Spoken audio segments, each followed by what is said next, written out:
Good afternoon and good evening, ladies and gentlemen. Welcome to the FASTBALL, the Sunday edition of the Crusty Canuck FASTBALL, with myself, Crusty Canuck, one of your hosts, Adam Daniel Mezei, and Chris Semchak.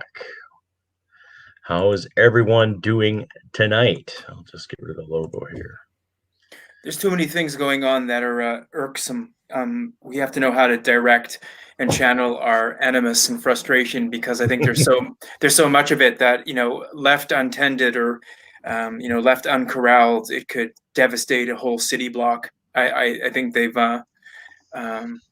I mean, how much worse does it get? We've seen the historical precedents for this, and every time I bring this idea up with people, and I've talked to people that have brought this idea up with people, they start mentioning the historical antecedents from the 1930s as a very reflective example of the living in denial type scenario that preceded some of the worst atrocities known to mankind ever on the face of the big blue ball. And nobody ever wants to discuss that. They think that that's kind of like that. I mean, it's a different generation that doesn't have that firsthand, that direct contact with that particular history, and that to them is, I suppose, as arcane and as intangible as when all three of us were in high school learning about, I don't know what. And before you guys joined the military, you couldn't imagine what the war was like, or maybe you could, but I'm saying like some Napoleonic wars, like getting stuck and bogged down in the snows outside Moscow, like that wouldn't have been something that you could relate to. And here we are, we're going through it again. We're going through another historical inflection point again, and like nobody wants to pay attention to it. Mm-hmm. And then one last point that I want to just say with that introductory remark is, nobody points to the communist Chinese and nobody says, you guys got to pay for unleashing this, whether by hook or by crook, whether by accident or whether it's intentional, whether you cooked it up or whether you found it, but you let your citizens go and proliferate around the world and infect everybody else. And look at the absolute, not just the devastation to the global economy, but look at the devastation to people's lives. Look at the marriages you've ruined. Look at the child abuse. Look at the spousal abuse. Look at the partner abuse. Look at what you've done. Look at what you've done. You've absolutely, you've destroyed, especially here in Canada and all of our provinces, you've destroyed our trust that we once had in our law enforcement. You've eviscerated any confidence that we had in elected leadership. It's a sham and a farce. And all anybody wants to talk about is getting a fucking vaccine. All anybody wants to talk about is stopping the fucking spread of whatever BS they're being fed by the sources. And it's just like, here we go again, merry-go-rounds, rounds and around we go. Mm-hmm. Chris, want to elaborate? Around and around we go, where it'll stop and nobody knows. Like the proverbial fucking hamster wheel, right? Yeah. Yeah. Well, that's what gets me too. Mm-hmm. Just keep trying to be as positive as you can. Know who you can trust and know who you can rely on in your inner circles. Rely on yourself. Build your own resiliencies and stay strong and keep doing what you can do to be a strong Canadian and a strong, resilient human being, and be positive and as dissident as you can within the confines of civil disobedience. And we saw it in Ontario strong last week. And, well, we did. I mean, at least in Barrie, what I saw, I saw a lot of it. And, so you saw this kind of buildup of all these announcements and all this tyranny that was going to come. And it's still here, but not as bad as it was. And as it was going to be. You saw mayors come out and say that's ridiculous. You saw policing associations and police agencies come out and go, yeah, we're not going to police that. However, the foreshadowing is still there. And it's still lingering, right? It's all lingering, and it's just like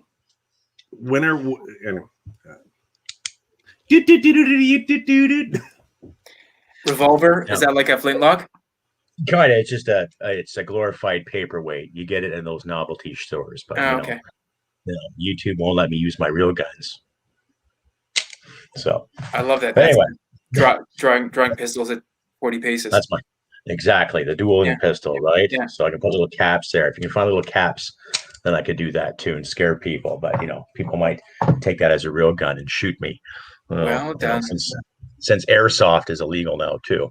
Yeah. Yes, I can see it lingering because after watching Doug Ford's little press conference there yesterday in regards to locking down and enough is enough, and then all of a sudden saying the police are going to have powers to this, and luckily, as you mentioned, Chris, too, a lot of police associations stepping up and saying, no, we're not going to stop random strangers. We're not going to do, let's check the papers. Jawohl. What are you doing out here? What are you doing? The lights aren't on yet. You have no reason to be out here. Jawohl. Okay. So that's a good thing too. And especially the notoriety that some police officers have been receiving based on the actions of a few. Okay. We've all seen the footage of that kid in Calgary being apprehended off the ice by those 2 female and 1 male officers. The way they were reacting, the unprofessional decorum they were promoting, trying to get this kid off the ice, right?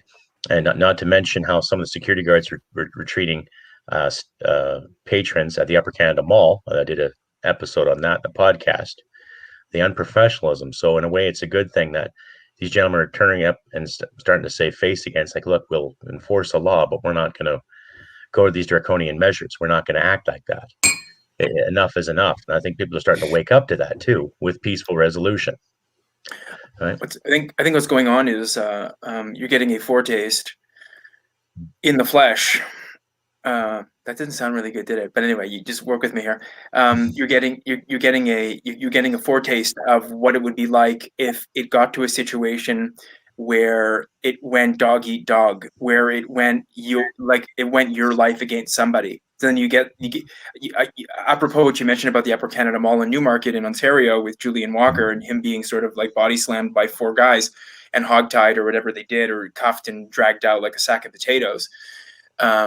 Imagine if you're weaker. I mean, because obviously there's bigger people and always bigger, stronger people than you are, than anybody really. And there's always going to be somebody bigger, right? So it's imagine if you can't fight people off, if you don't know how to fight people off. Like imagine if you can't physically assert yourself or sort of carry yourself in a certain way or wriggle out of a difficult situation, or I don't know what, imagine if you can't defend yourself. There are people like that.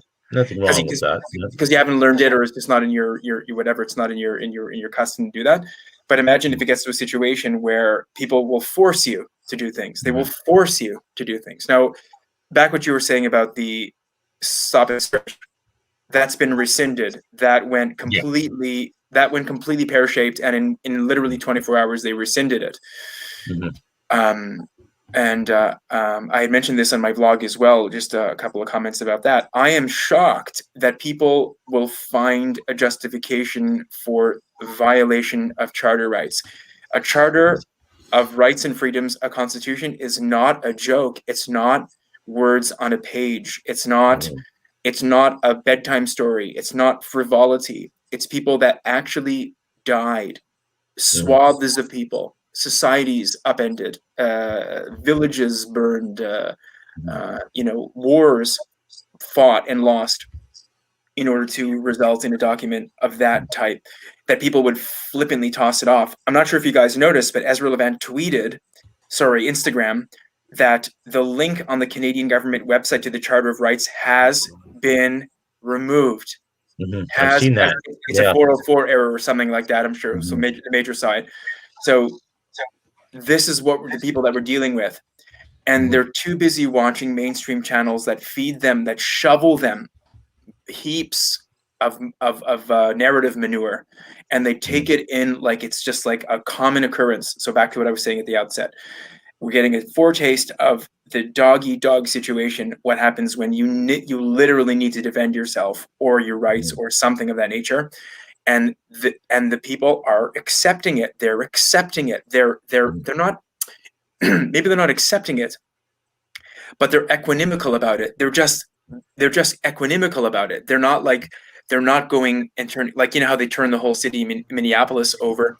How they flipped the Minneapolis over in the wake of the Floyd shooting. Why don't people do that here? They should be furious. Well, exactly. Ladies and gentlemen, I'd like to welcome Mike the Pipe Boss, blue-collar Canadian extraordinaire, ex-U.S. Marine, and all-around great guy. Mike, welcome to the Thanks. fastball. Sorry I'm late, guys. Just had to work out some technical issues. Can you hear me okay? Yep. Hey, Mike. And good Loud to have and Mike clear, back. Mike. Good to have Mike back on the, in the family. He's always part of the family, but good to have him actually here in the flesh. So what are we talking about?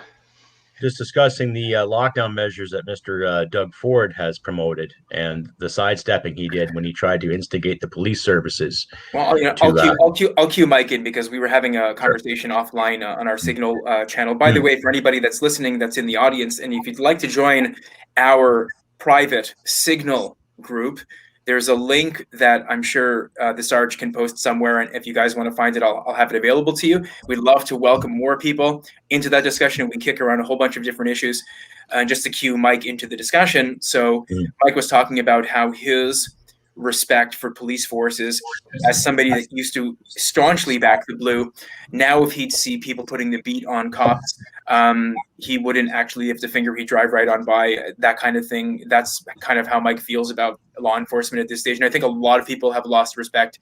The cops used to have, can I say, a heart. They used to have a morality, a moral code. They used to have there was a governor, there was something that would stop them from going all the way, but it doesn't look like the cops stop anymore. It just looks like all they're chasing is making sure that they have their job security.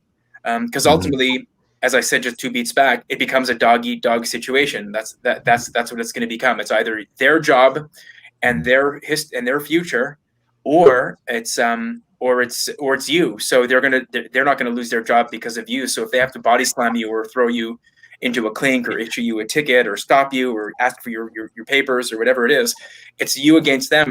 They're not, on a human level, they're just not going to they're not going to be the losers in that exchange. Well, Exactly. when you look at, for example, Black Lives Matter, I do not agree with the way they're trying to handle their situation, however they view it, where they're storming courthouses and police stations and, creating civil unrest across several cities. There is a need for police. That's the bottom line. There are dangerous people out there, thieves, murderers, rapists, etc. Someone's got to take care of that. But the thing where the police have lost my support is that, I think, Adam, I sent you that video of that Polish pastor out in Calgary. Yeah. The cops showed up and they were going to, we want to inspect your church, sir. And it took them 38 I times. talked to him on Thursday about that. Yeah, Well, I had a show with him on Thursday about that on my fastball. He was quite descriptive and he was very upset, but he's a very, very peaceful man too. He's not militant. He's not violent. He's very caring. He's a devout Christian. He shows his charity. He gives freely to people, and he's a great leader because he has lots of volunteers that help him feed the homeless. And when you watch that video, you can emphasize the fact that they're standing there thinking they can get away with it, when obviously they are violating charter rights when it comes to it. Right? All of a sudden, here's 2 police officers armed. Here's 2 bylaw officers, technically armed too, because they have batons, and not just 1, but 2, but 3 AHS officials to make sure everything is A-okay. Now, I've worked in numerous restaurants. The only time I've had to deal with health inspectors is usually on a 1-to-1 basis. They never have to send 3 or 4 people to assess a restaurant or anything when it comes to health infractions. So why the presence there? If she was there or if they were there with 1 cop, okay, I could be a little leave, but still doesn't make it right. It looked very intimidating, and I can see why he reacted the way he did, regardless of what my belief in religion is or isn't. The simple thing that he was promoting, charter rights, freedom of assembly, freedom of religion, doesn't matter. Would they do the same thing at a mosque or a synagogue or a Buddhist temple? That's my question too. And this is not trying to slam anybody who is of the Muslim faith or the Jewish faith or the Buddhist faith or any faith for that matter. Are we seeing that in all religious institutions or just primarily certain Christian institutions? Well, see, I think that's part of the wider problem, though, is that there seems to be a selective enforcement. So cops will go out in the street and they'll bash heads with anti-lockdown protesters, but if BLM and Antifa show up and start, fires and smashing things, they'll just stand back and stand by. Where were they when these blockades were going on? A system. Yeah, they're supposed to apply the law equally across the board, and that's not what's going on. And I just, the way I look at it is, I think for patriot-minded people, we're going to start having problems with law enforcement.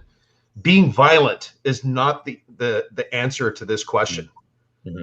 Do not be violent with law enforcement, because that'll give them the right to do one of two things: kill you or incarcerate you. Mm-hmm. So just be peaceful, stay within the framework of the law, just like that Polish pastor out there in Calgary handled it. It was beautiful to watch. He wasn't the same rude. thing as Chris Sky, too. The same thing as Chris Sky. This is my charter rights. It's right here. He read it verbatim to him. You want to give me a ticket? Fine. Give me a ticket, and I'll fight it in the court of law. Right? Yeah. If you catch me in the act of smashing something or doing something illegal, then fine, arrest me.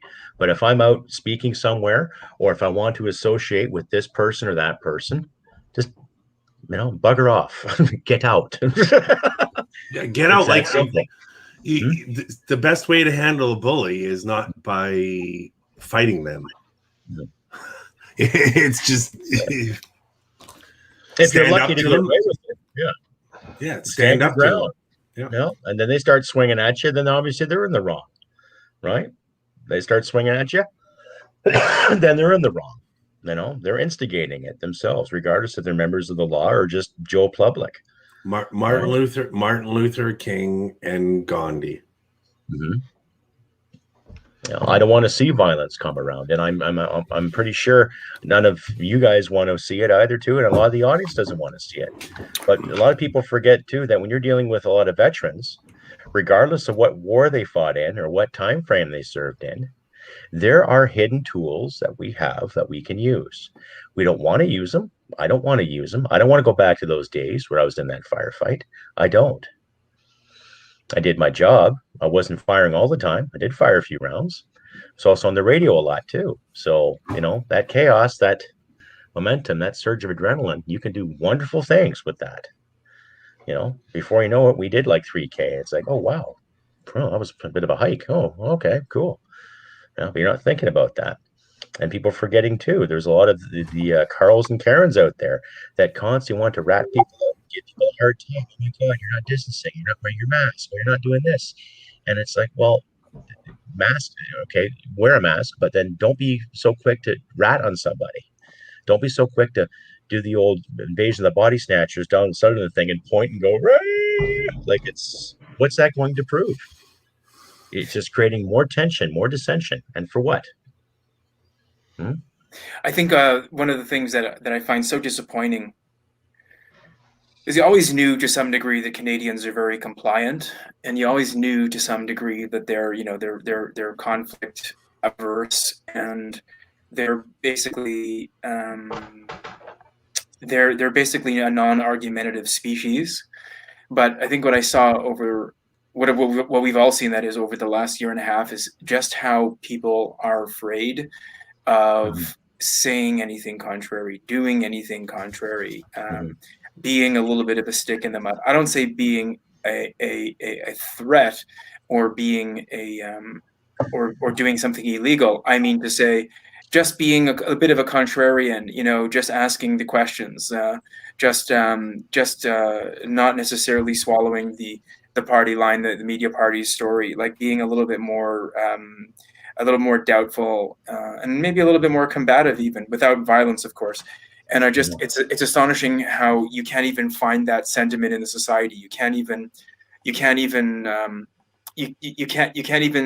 detect that. It's such a rarity. And when it emerges, the media party is very quick to pounce upon it and call it a bunch of Confederate rednecks, or whatever you want to call it. A bunch of like there's this recent thing that really irks me, which is, I asked this today on my blog. Like, if you don't think like the mainstream, what are you going to do? You're going to punch people in the face? What are you going to do?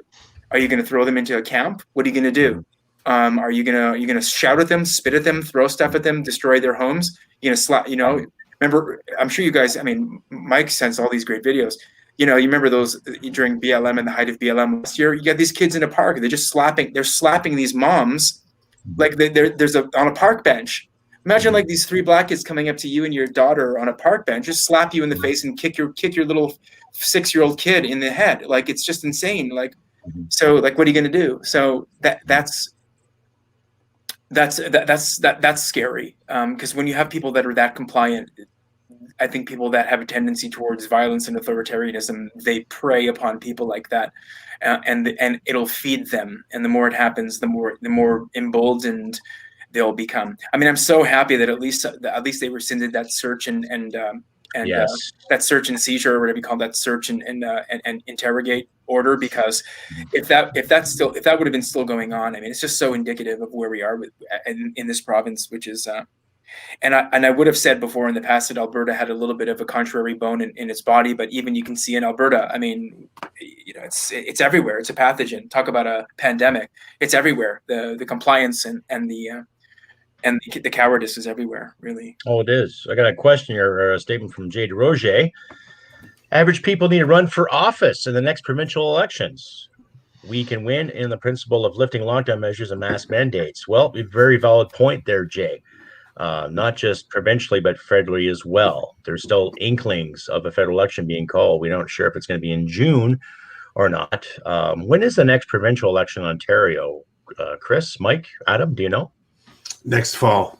Next fall. So a year this September coming, eh? So I think ours is going to be next year too. I'm not exactly sure in Alberta, but there's a lot of people on the fence with Mr. Kenney at the moment. And yeah, there are still some liberties left in Alberta, but it's creeping, and that's the thing.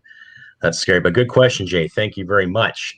Yes, I agree. We do need some more blue-collar aficionados running for local office, whether it's municipal or whether it's provincial, especially provincial now, whether you're seeing the ridiculous mandates that are coming from provinces. Manitoba did this last year with closing down their border and telling you what to buy and what not to buy. All right. And just Adam, you had an experience with that too, did you not, recently? With purchasing and stuff? Yes. Not, I mean, can you remind me? Not exactly. Give me, just hint me to what you were referring to. Was I talking about this before? Yeah. I think you and I off the camera there, we were talking about the essential. You were in a Loblaws or a Super that's right. Center. Yeah. I told you to buy a certain shirt. Yeah. Of all things, I wanted to buy a plaid shirt. It was like it was really good looking blue plaid shirt.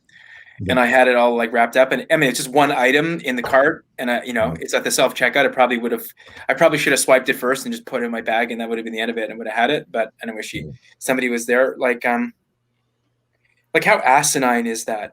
Like what's the risk to the clerk if I walk out with the shirt? Does she lose her job because I walked out with a shirt? What's the risk in general of actually purchasing a shirt? What's deemed essential or not? Are we fighting another version of the Nazis where we have to hide our sugar and conserve our sugar and bacon fats and then give scrap metal to the local government officials to recycle into weapons of mass destruction? Kind of like our grandparents did. Like, is that plaid shirt going to really, really hurt anybody?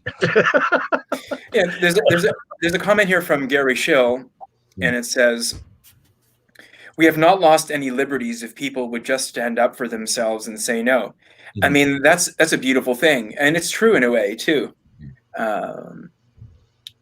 It's because, and I don't understand why. I just think people don't think that this government is. I think Canadians think that the Canadian government can never become an authoritarian, tyrannical, fascistic, despotic government. It's not in their matrix of thinking that they believe that the Canadian government is bad. I think when I talk to people who are right on board with all of the restrictions, it's because the general line that I hear people saying is things along the lines of, they're trying their best. They're in a very difficult situation. They were this happened to cross them in a surprise manner. They had to respond in the way that they needed to respond, which is complete BS because we knew about this virus way back in January of 2020 already. We knew in December, and I mean, there's a lot of different things. The troops were there. There was kind of like a joint military operation. The troops came back with some crazy virus. There were reports coming out from Chinese dissidents that ended up being squashed. We're getting news reports from Wuhan, so it's not like they didn't know. But anyway, that's the general line that I hear people saying. And it just carries on and on. I mean, look at how nuts this is. It became a story about, like, most of the stuff that we were talking about in February and March of 20 was Where is it coming from? Wuhan, from Hubei. It's coming from the Chinese this, the Chinese that. You don't even hear the Chinese anymore. In fact, I recently posted a previous vlog episode on my Instagram, and one of my Chinese, I guess you call them clients, like that hires me for work, he who's actually a mainlander, but he lives here, and he actually wrote in my comments, he goes, I firmly believe the United States created this virus and released it onto the world. So my response was, and my response was, and what makes you think that it didn't get a response yet? But like, I mean, the discussion of culpability and serious contact tracing, not bullshit theater. I'm talking like a real, like from whence this emanates. That's not even in the discussion. Now the discussion has transitioned into the economy, free money, stopping the spread. Like, I mean, I was telling you guys this too on our private channel, but just one more comment, which was, even somebody that I know was saying, go outside the hospitals, look at the tents they're erecting, look at the emergency overflow tents they're erecting. I go, those ICUs and those emergency measures have never, ever, ever, ever been ram-jammed or at full capacity, ever. In fact, they never even leave the insides to get to the outsides. All of that shit is vaudeville theater for people to think that the government's actually doing something. There's never been any overflow, no overspill. We have plenty of nurses and doctors. Yeah, we have plenty of nurses and doctors that are blowing the whistle on that shit. Exactly. Well, Mark Dietz says even his lib relatives, now the son and wife living with them, are starting to get it. No jobs, no future due to lockdowns. It's not just about people dying; it's about the living. And exactly, it doesn't matter what side of the fence you sit on, whether you're conservative blue or liberal red, or NDP orange or green, or libertarian or VCP, such as myself. It's a matter of basic liberties being sequestered. And for what? All right. Like Adam said, the whole breads and circuses. Let's make it look visual. Let's get the visual stunning here, too. Okay. Our own health minister even says, oh, well, we can't cancel these flights and stop entry into Canada. That'd be racist. Yet, how many reports have we all seen in regards to the COVID hotels? People being told, you got to stay here for 3 days at your expense. And here's a waffle. Here's a half-assed crepe. Here's a half-assed apple to feed you. Just stay in line. We'll take the locks off the doors to check when you appear out. Now, if I don't know, as far as I'm concerned, that's kind of creepy. And just beyond, getting a seedy motel and having perverts looking at you, having random strangers look at you while feeding you garbage food at your expense for the sake of safety. And they're Chinese hotels too. Really, again, it's World War III by other means. China's been asserting its influence since 2000. Well, they've been asserting their influence for a lot of years, but very, very strategically since 2015 with the Belt and Road Initiative and the Silk Road Initiative, by non-military means, exerting their influence through money and those means.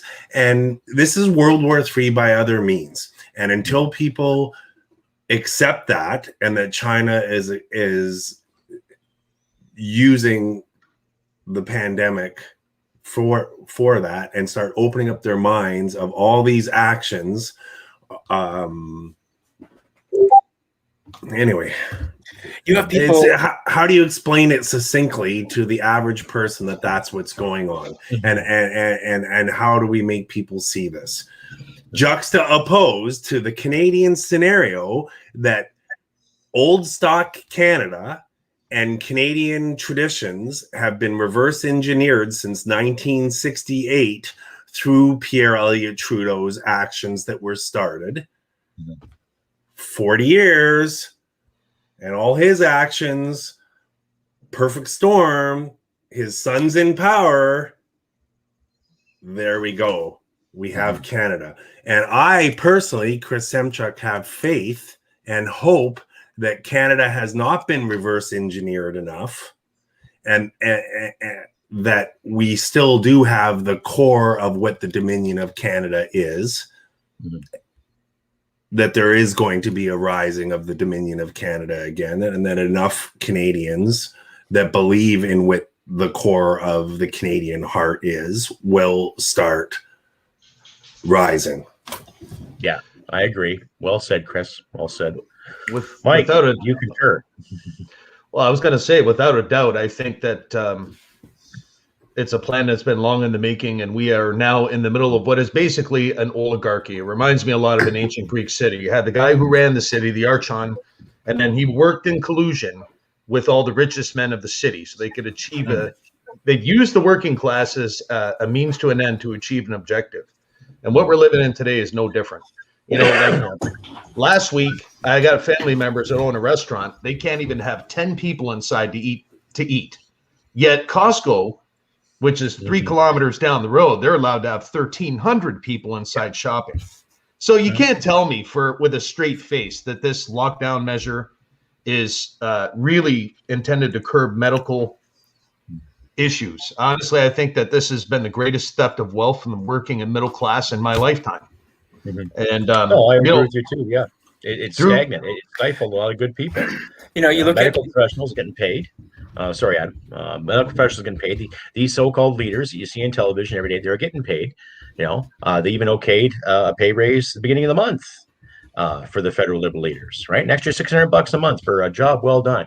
And yet, how many times the past year, and especially year and a half, has Parliament been closed, prorogued, or done everything what we're doing right here, right? For the low price of $183,000 a year. Okay, that'd be nice if I got an extra $600 a month. All right, I'm doing the exact same thing. We're sitting, we're talking, asking questions, getting answers back and forth. It's not as hostile as a parliamentary model, but we're getting things done. We're trying to create dialogue, get the words out there so people can understand without all this legalese and word salads that our so-called leaders are giving us. Well, even when you look at the vaccine itself, I mean, that's all you hear about. I can't watch the news anymore. I'll walk in and, family members got CP24 or CNN on, and it's like, I just got to walk out of the room because it's like, it's like watching an old Alfred Hitchcock episode where it's like this fear and constant fear mongering, the vaccine. We're going to roll this out where people that are 70 years old and they're isolating at home anyway, they get it first. But we're not going to actually give the vaccine to the 50-year-old cab driver that's out there, giving rides to everybody and anybody. So that's one issue that I have with it. And second, I still stand by what I've said before. This is not an FDA-approved product. It's approved only for emergency medical use. And I'm just not going to put an experimental chemical solution into my body. I'm reading about all these scenarios where people have blood clotting issues, et cetera, et cetera. And basically in this country, and then Trudeau's already genetic mutation. You have no idea if you want to have more kids down the line.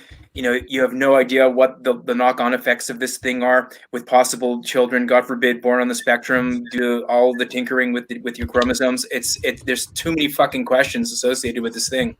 Well, and then of course, the oligarchy circles the wagons. Before they even brought this thing out, Trudeau basically said, we're going to protect all you big pharma companies from being sued. Yeah. So you could use our people like cattle. And if shit goes wrong, don't worry. We got you covered. You get to keep your money. Exactly. Right there is like, that should be the biggest red flag in people's faces right there. They have zero legal liability whatsoever. And just ask the question. Again, this is not about like trying to best people or to pin them to the canvas.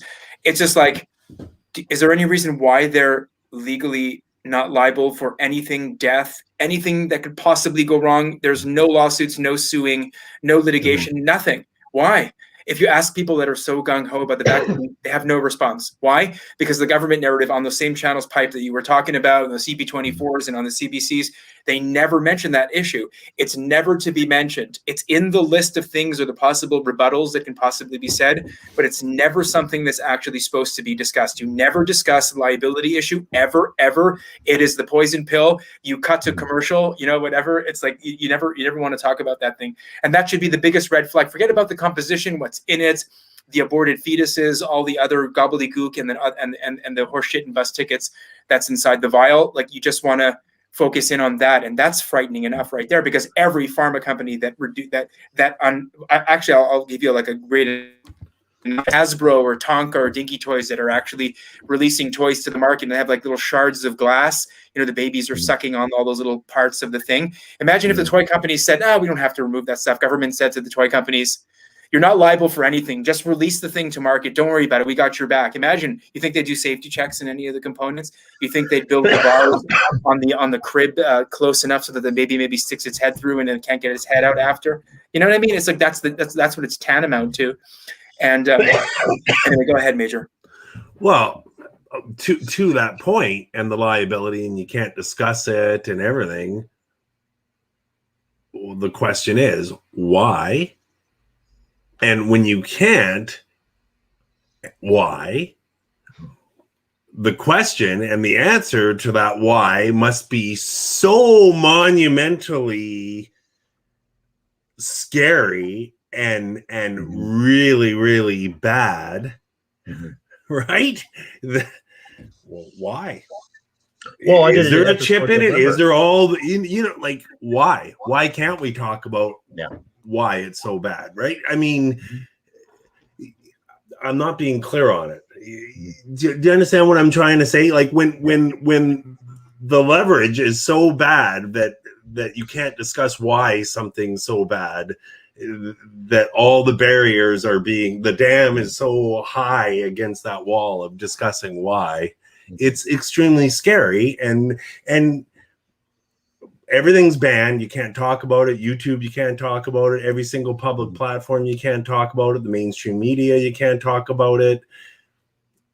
And then in the zeitgeist, you can't talk about it, because as soon as you do, you're a conspiracy theorist. If you try to talk about it rationally with a friend, and for me with my friend, for me with my friends, all that I say is hold on, what's the rush? Mm-hmm. And for me, most of my friends in my circles, they're like, whoa, I want to be able to travel. Okay, hold on. I get that. Okay, I get it. You want to go see the world still. Mm-hmm. Okay, well, the world's going to be there 2 years from now. Mm-hmm. Slow your roll, player, and you can wait for 2 years. Mm-hmm. And they sit there and they go, yeah, but I want to get it. There's just been this manufactured consent and this manufactured need to take it that people aren't, like, they're not even seeing the risks. They don't even care about the risks. They just want to get the goddamn jab. And it's just so scary. If I can just interject for a second, it just seems to be more of this one size fits all mentality with our oligarchy, whether it's the vaccine. Like I sent Adam a link the other day about cars and driving, how we're just a couple of years away from the AI vehicle that drives itself. And a lot of the manufacturers are already angling towards this where, if you're a human being, you might not be able to drive legally. It'll be prohibited in 20 years because the human factor and the accidents. And I kind of find that amusing, because how many millions of people have died because of manufacturer defect and recalls that were ignored from these manufacturers? They conveniently ignore their part in that, right? But, human beings are the problem. And, we're going to fix all the human problems with AI and technology. And all of you are going to basically be useless cattle sitting at home collecting a universal basic income. And then we're going to basically design a system that's going to suck that cash right back out of your pocket like a vacuum cleaner in the sky. I see that, and it's basically an idea that's been recycled. It's an old idea. When you study the Battle of Blair Mountain in West Virginia, when the coal company was paying the miners in company script, and these miners were forced to live in company housing, they were basically slaves. They're working, getting a fake paper dollar as pay, and then they're extorting that cash back out of them. Mm-hmm. This is no different. It's just more sophisticated. Yep. Well, that's the thing. The UBI is going to prove only one thing. Oh, I don't have to do anything. The government's going to look after me. Right? And how are they going to print this cash off? How are they going to print it off? We'll have inflation going through the roof. Our money will mean nothing because there's not going to be any productivity to back up said wealth generation, because one of our major industries, the oil, has been kaputted. Right? So what are they going to sell? Pixie farts, fairy dust, promise of a kiss and maybe a reach around, or what? Ultimately, they're sorry. Go ahead. Go ahead, Mike. Now, I was going to say, ultimately, they're taking away our freedom of choice, our freedom to travel when we want to, how we want to, our freedom to work and to actually live a life where we have skills that are tangible, that have real value on the market, on the labor market. And I'm just not okay with any of it. And not for nothing, I just keep asking myself the same question. Who the fuck ever told them that was okay? No one ever asked us if that's the direction we wanted to go. where now we're going to be slaves to some tech corporate banking oligarchy with the state to act as its enforcer and Praetorian Guard. I'm not okay with this at all. It's funny how they always have money to go fight war, but they don't have money to educate their people. You know, people, the IQ levels today are lower than they were, say, 60 years ago. You know what I'm saying? And they're basically kind of squeezing us into a box like cattle headed towards the butcher block and the butcher shop. And I'm not okay with any of it.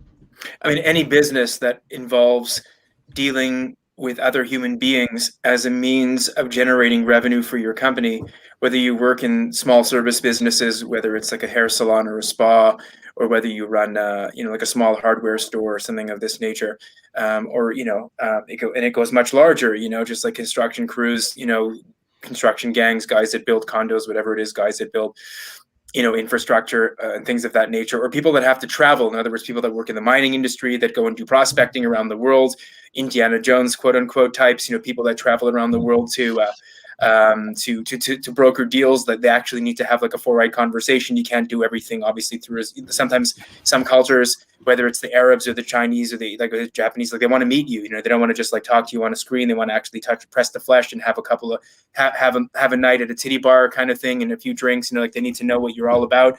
They want to see you in an unguarded moment. All of those industries have completely. I mean, if you look at the graph, if you look at the, it's dipped like into negative territory. And not all of us have private jets, at our disposal. Where, obviously you can get through the flying dragnet. You can wear you don't have to wear a face diaper on a charter jet that you charter. But if you go on a commercial airline, you're sitting there with a face diaper for the entire duration of the flight. And then we're not even talking about what happens once you get there or once you get back, and how many times they have to shove a damn thing up your damn nostril to make sure that you don't have the damn thing. So who the hell wants to travel in a situation like that? Back to what the Major was saying, job doesn't make you. I mean, what you should say to your friends, Major, is job doesn't make you bulletproof. You're not bulletproof. You still have to wear the face diaper, and you still have to stand 6 feet apart, and you can't go back to your normal life. Nothing's opening up. Can't go to gyms. Can't bump uglies. Can't shake people's hands. Can't give them a hug. Can't go to a restaurant. Can't You can't pick out your chocolate covered almonds at the bulk store. Maybe you can do that actually, but I doubt it.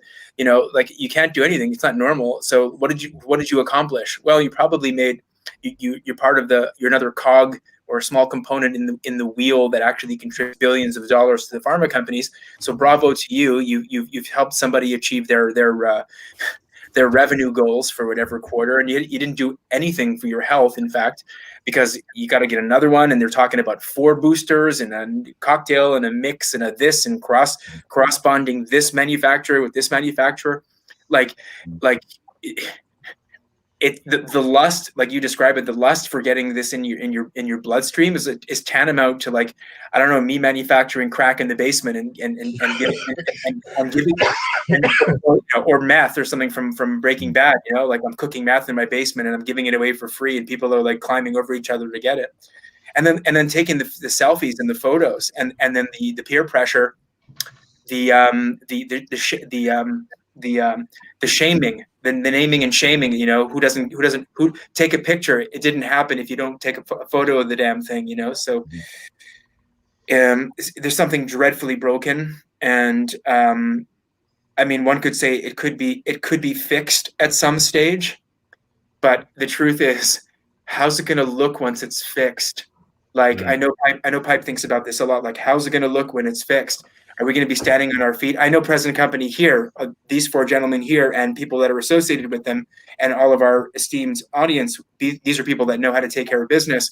But how's it going to look for everybody else? The society is going to be enormously fractured, and the trust is gone. I mean, it's frittered away. I mean, you are building human beings, impressionable young human beings right now, that you are programming them to have social anxiety. Yeah, social anxiety. They're going to have.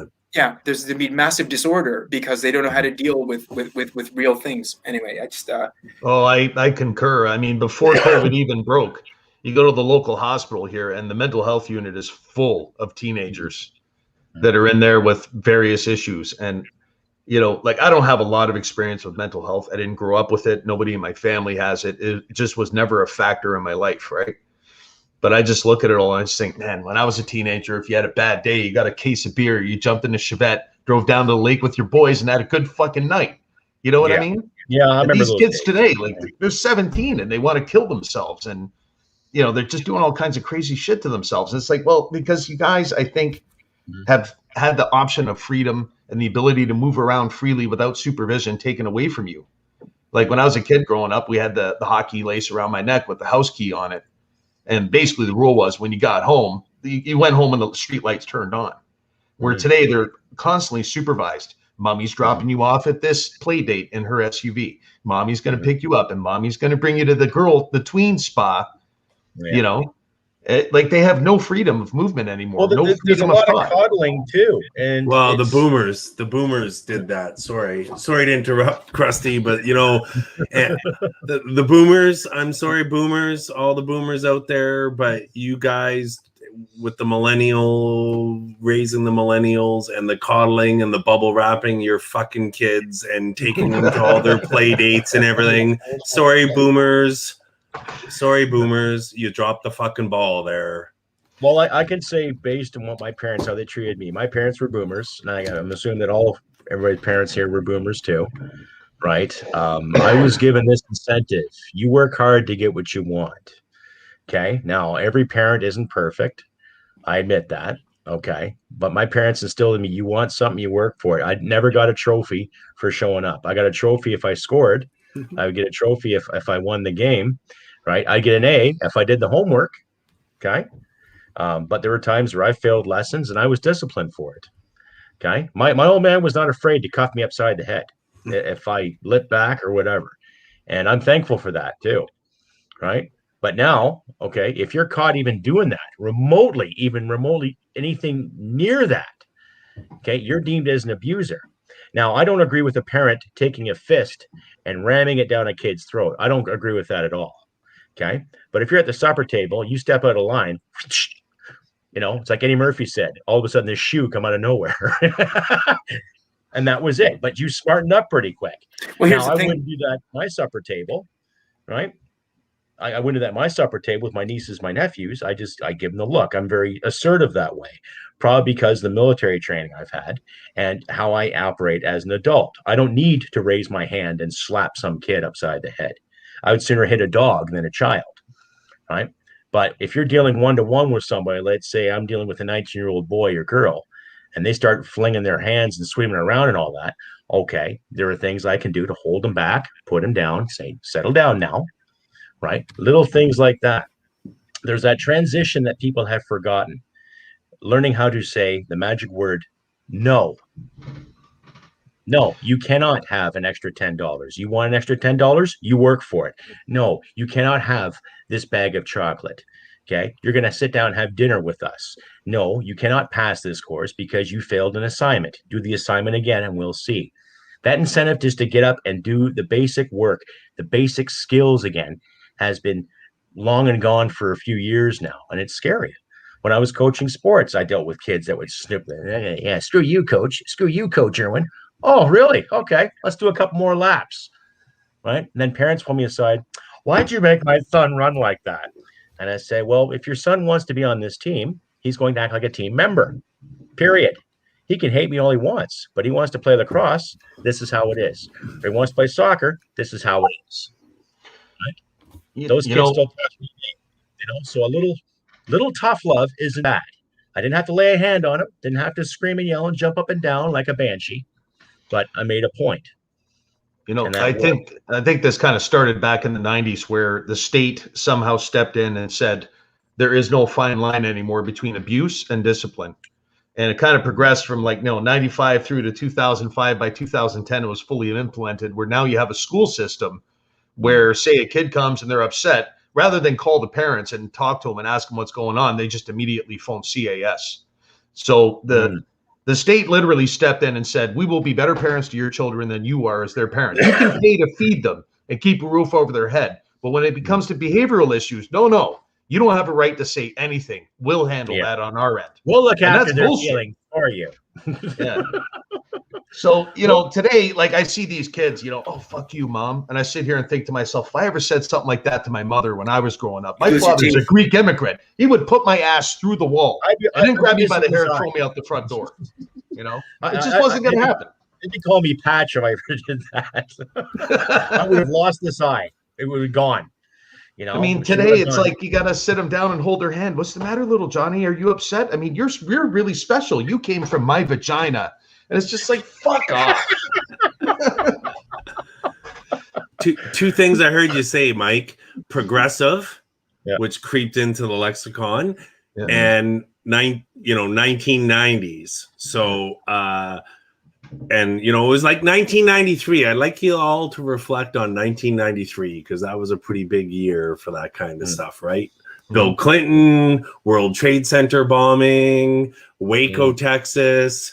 What was the attorney general? The O.J. Simpson thing that happened. No, but she was the longest serving attorney general. Madeleine Albright. Yeah. No, attorney general. Farino there? Was it Farino was her name? Christ, man, I don't remember. Then, of course, Bill Clinton. I did not have sex with that girl, even though he was using Cubans on an industrial scale. But anyway, and also another reason about 1993, right? It was also after the Rio conference in 1992, right? It's just think about the events of 1993 that started triggering in who got elected, what started happening in 1993, the language that started creeping into the lexicon.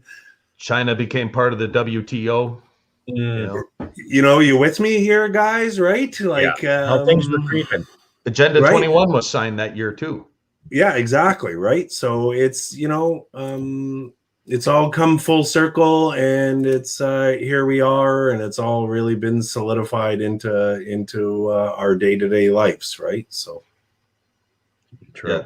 I mean, and just now answer Victor's question. You can see Crusty say, give me 100. Well, I never told my players to give me 100 push-ups. The most I ever make them do is 25 and then run 2 laps with full gear on and mouth guards, right? So when I start hearing this, then, okay, I knew I was getting the point across. Because it's really hard to sprint with a mouth guard on. I know I had to try it a couple of times to make sure that I didn't gag myself when I did it. So. But you were saying there, Mike, before I interrupted you? Oh, no. Honestly, I lost my train of thought. I'm just reading the comments here. Yeah, Jilly, Monica Lewinsky. Poor girl. Really? Was she the victim in that? Really? No. Today, they just call that a Tinder hookup, They do it voluntarily today. As long as you got Mexican Bam Bam in the console, anything is game. Mexican Bam Bam. Oh, how far society has slid down, huh? Yeah. There's no shame anymore. Sorry, Crusty.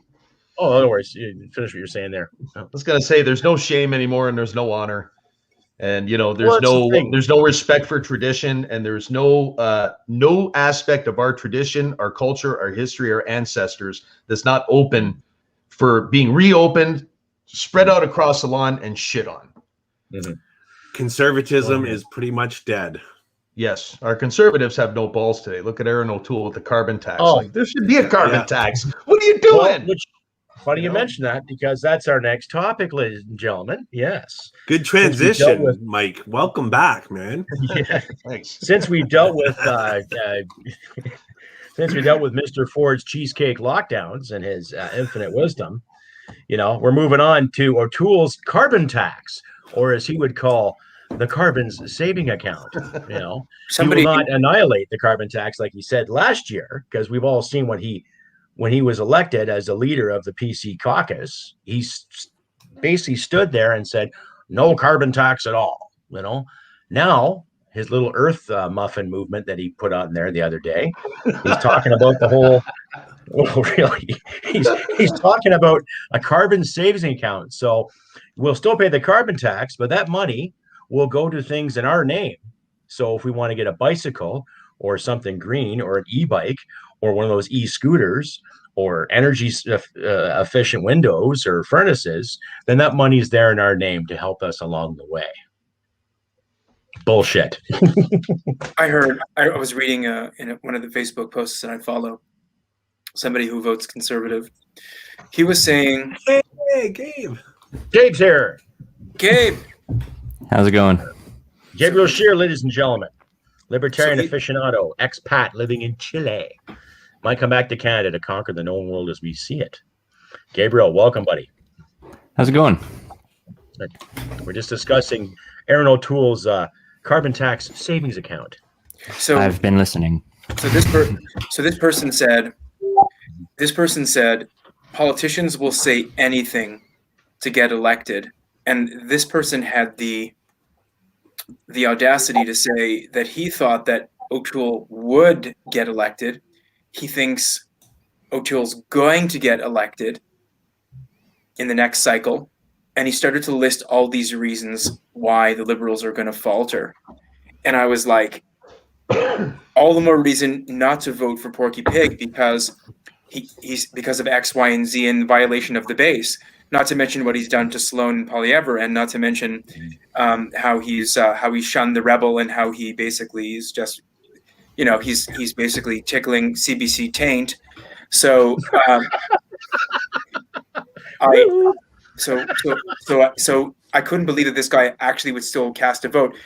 All of this stuff, and this for me starts with the perfidy. I think it's a good word. The perfidy and the betrayal of Maxime Bernier and the PPC. All of this starts for me for that, and I'm sick of politicians. I mean, I've always been we've always been mistrustful of them, but I'm sick of politicians. I'm not necessarily sick of political movements or politics as a practice.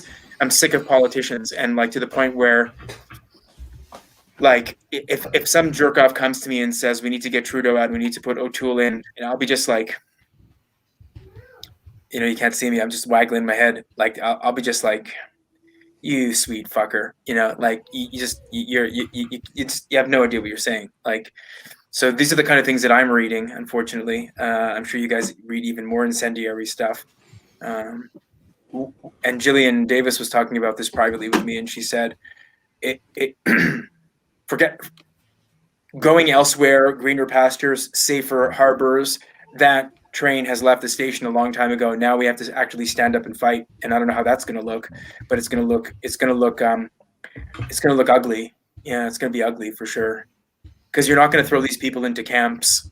You're not going to kill them. You're not going to punch them. You're not going to silence them. They're not going to silence. You're definitely not going to silence somebody like Chris Sakocha. You're definitely not going to silence somebody like Adam Skelly. You're definitely not going to silence someone like Ezra Levant or any of the rebels. You're not going to silence Gabriel Scheer. So you basically better put your dukes up. That's kind of where we're standing. Well, it's that's the thing. Being honest, oh, sorry, Chris or Mike, go ahead. No, I was just going to say. I mean, the thing that's kind of treacherous about Trudeau's carbon tax plan is that it's basically a wealth redistribution system. So the big corporations don't pay because, they're our buddies. The middle class and small and medium business, they'll pay. The poor don't pay because half the poor don't have cars anyway. They're living in subsidized housing. They're not paying to heat their house. So this is about pilfering the wealth of the middle class and then redistributing it as you see fit, or as he sees fit. Sorry. So the O'Toole plan, I haven't read in depth about it, but it just seems to me like, we're going to take your money and then we'll give it back to you if you spend it in an approved way. If you want to buy yourself a bike, you want to buy yourself. That's the thing. You can't bullshit. It's still a tax regardless. So, I don't know what's worse. They take the money and give it to everyone else, or they take my money and tell me that I'm only allowed to spend it in a certain appropriate manner. Kiss my fucking ass. That's the way I look at that. Go ahead, please. Sorry. The middle path, Mike, I'll take what you're saying, because here's the thing, all right? Canada's been duped, all right? We're on this globalist path. We've sold our soul to the devil. We've got no fucking sovereignty anymore. Sorry for the swearing, but we basically written into code into our legislation that we're going to follow all the UN agenda stuff. I mean, it's hardwired into all our legislation now. All right? It is. So away we go. There it is. All right? If we accept that premise, which it pretty much is. You with me? So if that's the case, 100%. then we've got to follow that stuff for now on its face, policy-wise. So if we have to follow that stuff for now, policy-wise, then fine, away you go, conservatives. We got to do something. I'd rather at least have a tax like what the useless O'Toole veteran shill is putting in place, where there it is, there's an account, away you go, you're taking it from me, this bureaucratic fucking shell game. It's in an account. I'd rather at least have that, where at least it's like what Mike is saying, it's in an account, there it is, I can go and spend that money on something that's green, that you're telling me is green and that's going to help the economy, and go buy it for myself and do it that way than some wealth distribution bullshit. Jesus For Christ. now. For Half now. of us have wives that already tell us how to spend our money. I Exactly. don't need Aaron O'Toole to tell me how to spend my money. I'm with you. I'm with you, Mike. I'm with you, Mike. You know, I'm with you. But I'd rather at least have some sort of at least plan like this is than some bullshit other plan for now. But on its face, what it should be is a conservative, if it was true conservative, saying no, like it should be, where no, this doesn't make any sense whatsoever. We're not going to do anything, and we're going to reject all of it and enact real policies or get rid of it all, is what it should be. Or really punish the actual polluters. As we heard that Barbie Builder said, or the Barbie, the infrastructure queen now.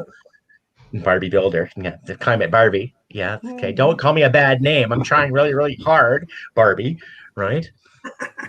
Money missing of the infrastructure bank, funds not being appropriated properly to fix bridges and said roads, okay? And sitting there stomping their feet talking about we got to punish the polluters. Okay, well, punish those individuals that do dump the raw sewage in the rivers, okay, that don't look after the old mines properly, and leave you, me, and regular consumers the hell alone.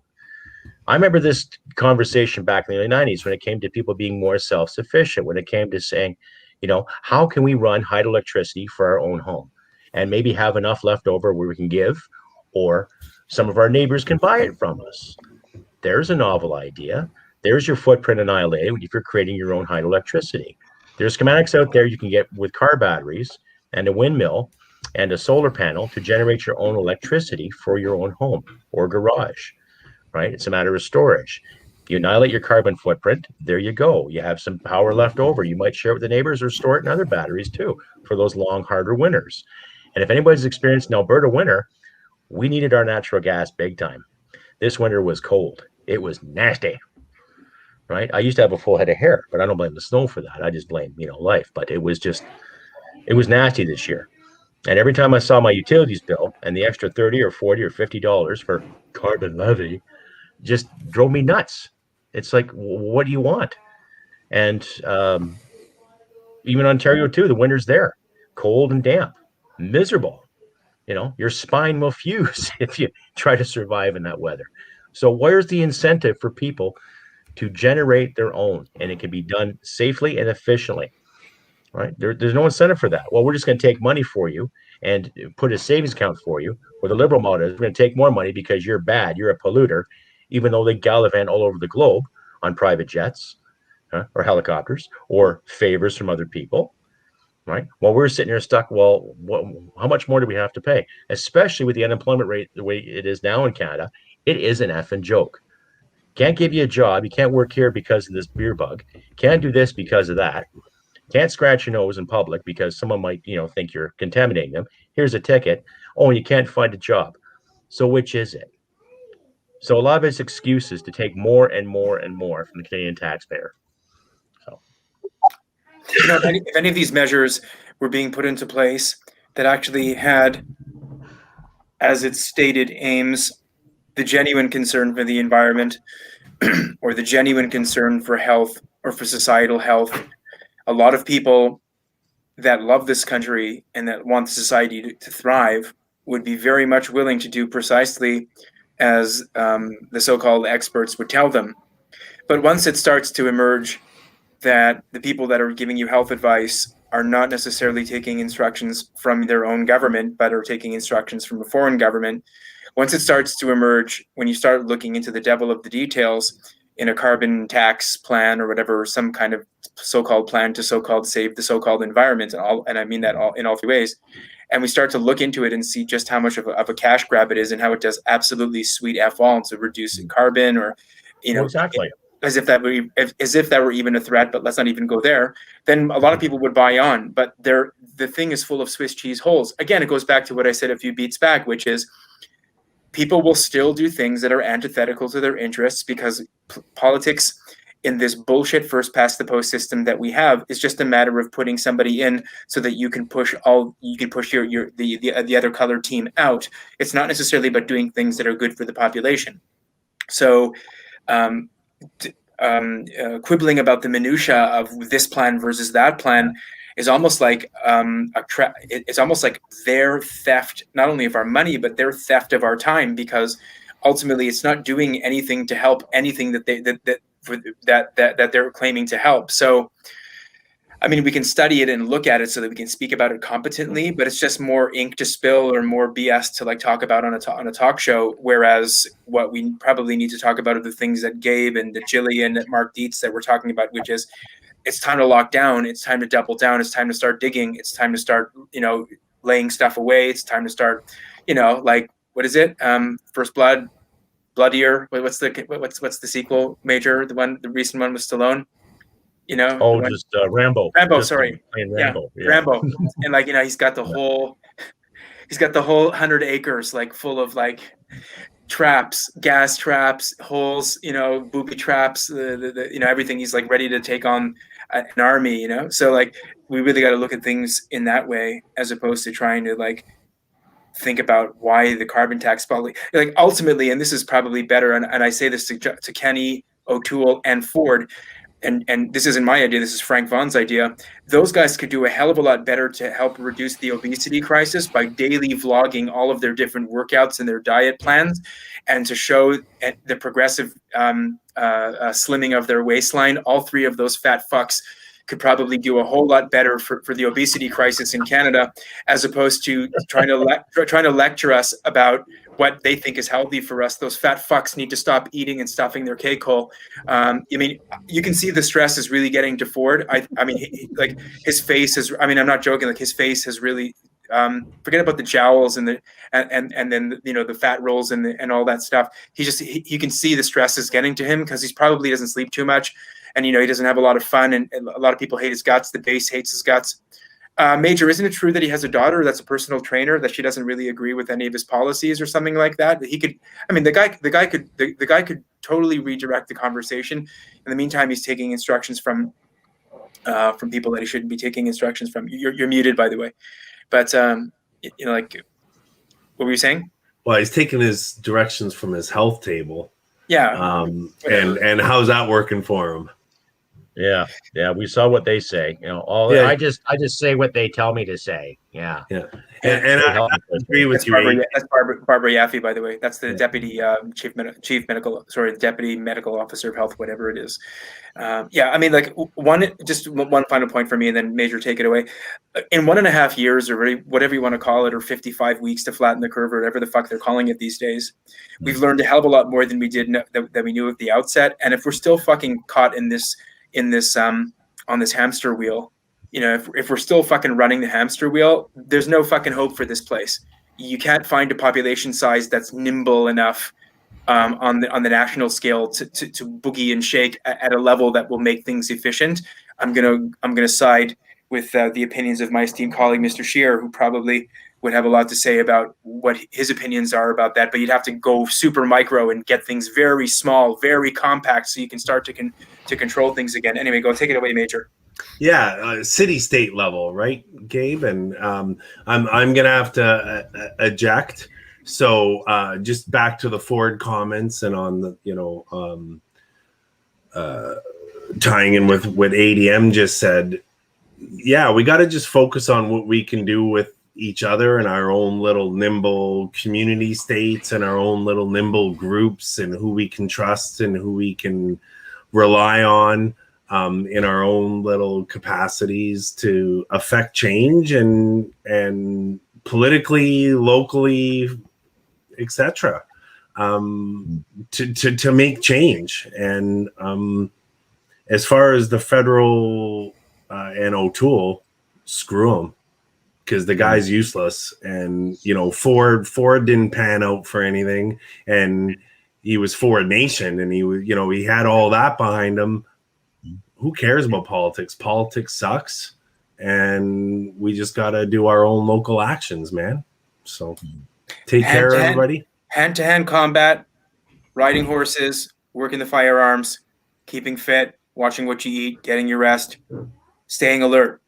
That's what we need to focus on, not on the frippery. You got to focus in on the meat. Got to focus in on the essentials. I mean, and just keep on iterating, iterate, repeat that, get that muscle memory down pat. If you're drawing pistols, exactly. If you're drawing, I mean, only work on the things that are in your control.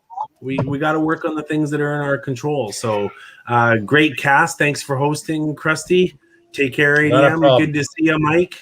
Good to see you in there, Gabriel, a little bit late. Take care, everybody, and we'll see you next week. All right, take care. All right, see you, Chris. All the good ones. All right.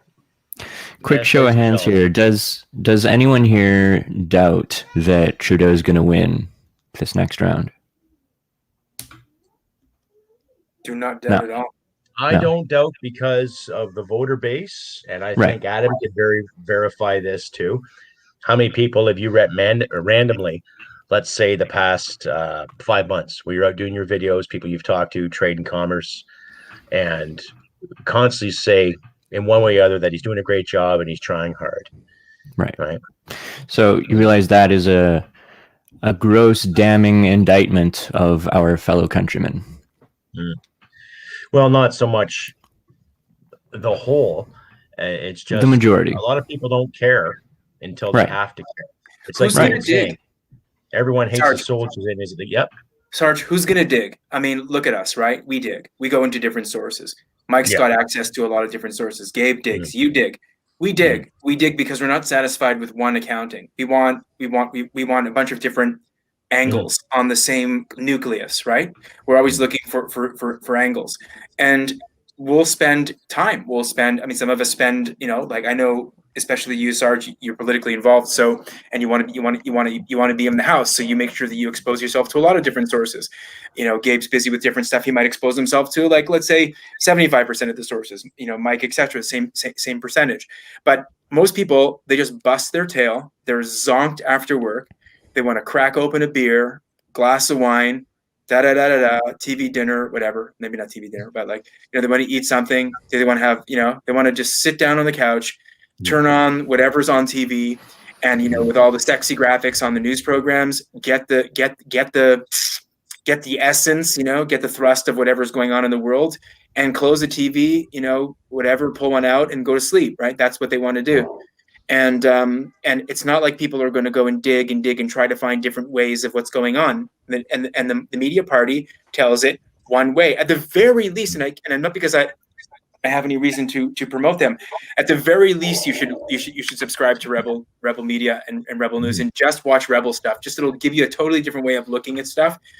It'll give you a totally different way of looking at what people are going through. You'll never hear about any of those stories in any of the mainstream channels. Yeah, just to open your mind up to stuff. So back to what you were saying about Gabe's question about the Liberals, and the media party just says that the Liberals are doing as good a job as they possibly can, and or doing a great job. And the faces in the Liberal Party are all the faces of the people that are going to be voting them. And it's all the hot button issues and getting down the knee and all that shit, all that stuff, and taking the Mickey out of the former president and all that stuff, right? Just that's what it is. So it's like a nonstop bombardment. If you don't have any other time in the day to look at any other news, you're going to go to sleep imprinting all of that media party garbage, and that's why the Liberals keep getting voted in and keep getting voted in. You think it's comfort. It's comfort too, Adam. It's comfort because I remember as far back as the 90s too, when everyone was tired of Mulroney's BS. We had a recession in the late 80s.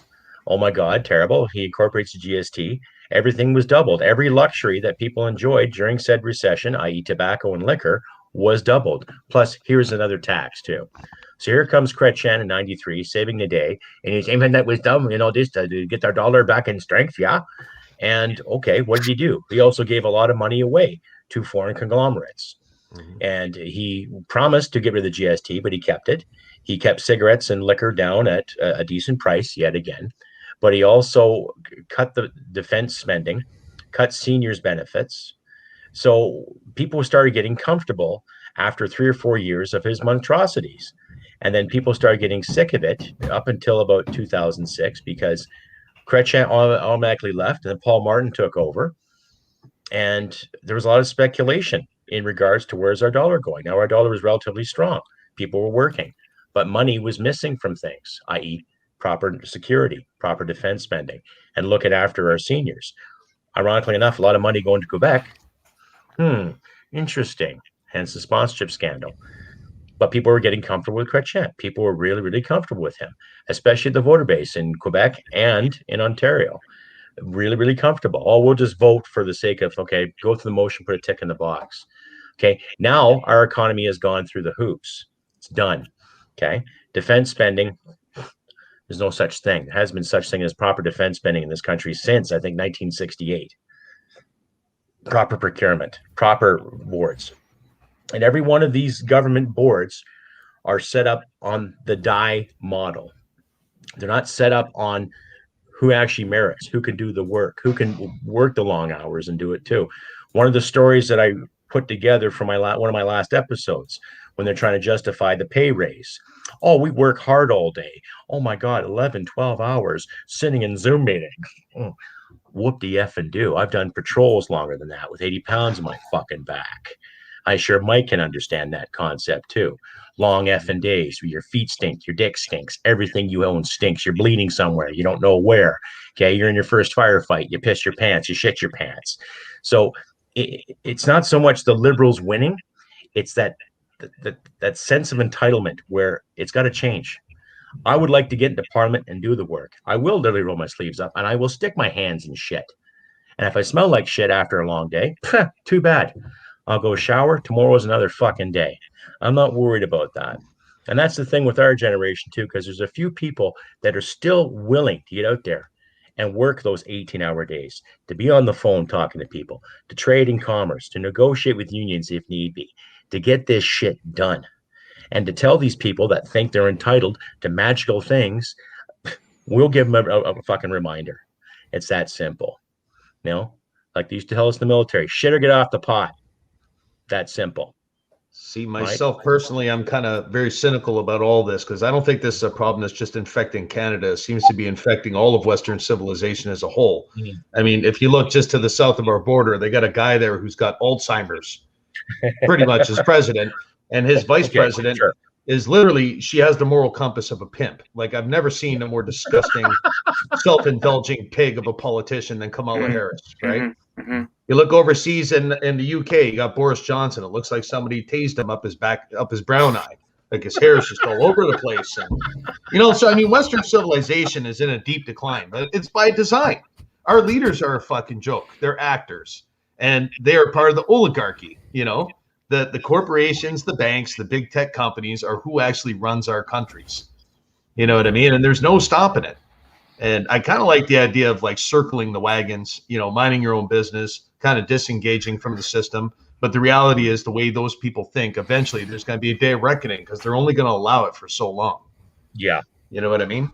That's what I mean. One country at a time. Let's look after Canada first. I've had people engage me on my show and say, oh, well, what about this guy here? What about this guy there? And I say, okay, yeah, their putz is here, their putz is there.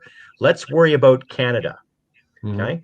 And then once we get into that certain capacity of any kind of power or responsibility, I'd rather say responsibility, because that's what it is. Okay. I'm not going to tell you what to do with your money, Mike, or you, Gabriel, or you, Adam. Do what you want with your money. Okay. I'm not going to sit and emphasize a ridiculous tax for the sake of fear. Okay. We're not at war with any national conglomerate here. We're not fighting the Nazis or fighting the red commies of the Cold War years. So we don't need all these taxes to save us from ourselves. What we need is responsible government. And that was the principle that was put forth in 1838 in the Upper Canada Rebellion. Here are a bunch of farmers that want to bring their stuff to market. Yet the family compact refuses to let them do it based on either something stupid, well, they're Catholic, or are they Lutheran, or they're piss-ons to our society, because the family compact was inherited wealth. Okay, they came from inherited wealth, and they were capitalizing the monopoly of Upper Canada at that time. These farmers said, yeah, fuck you. Now, it wasn't a giant firefight like the Fenian raids nor the American Revolution, but a point was made. And Victoria was paying attention, going, okay, we got to have responsible government in our colonies. Now we're not really a colony anymore, technically speaking, okay?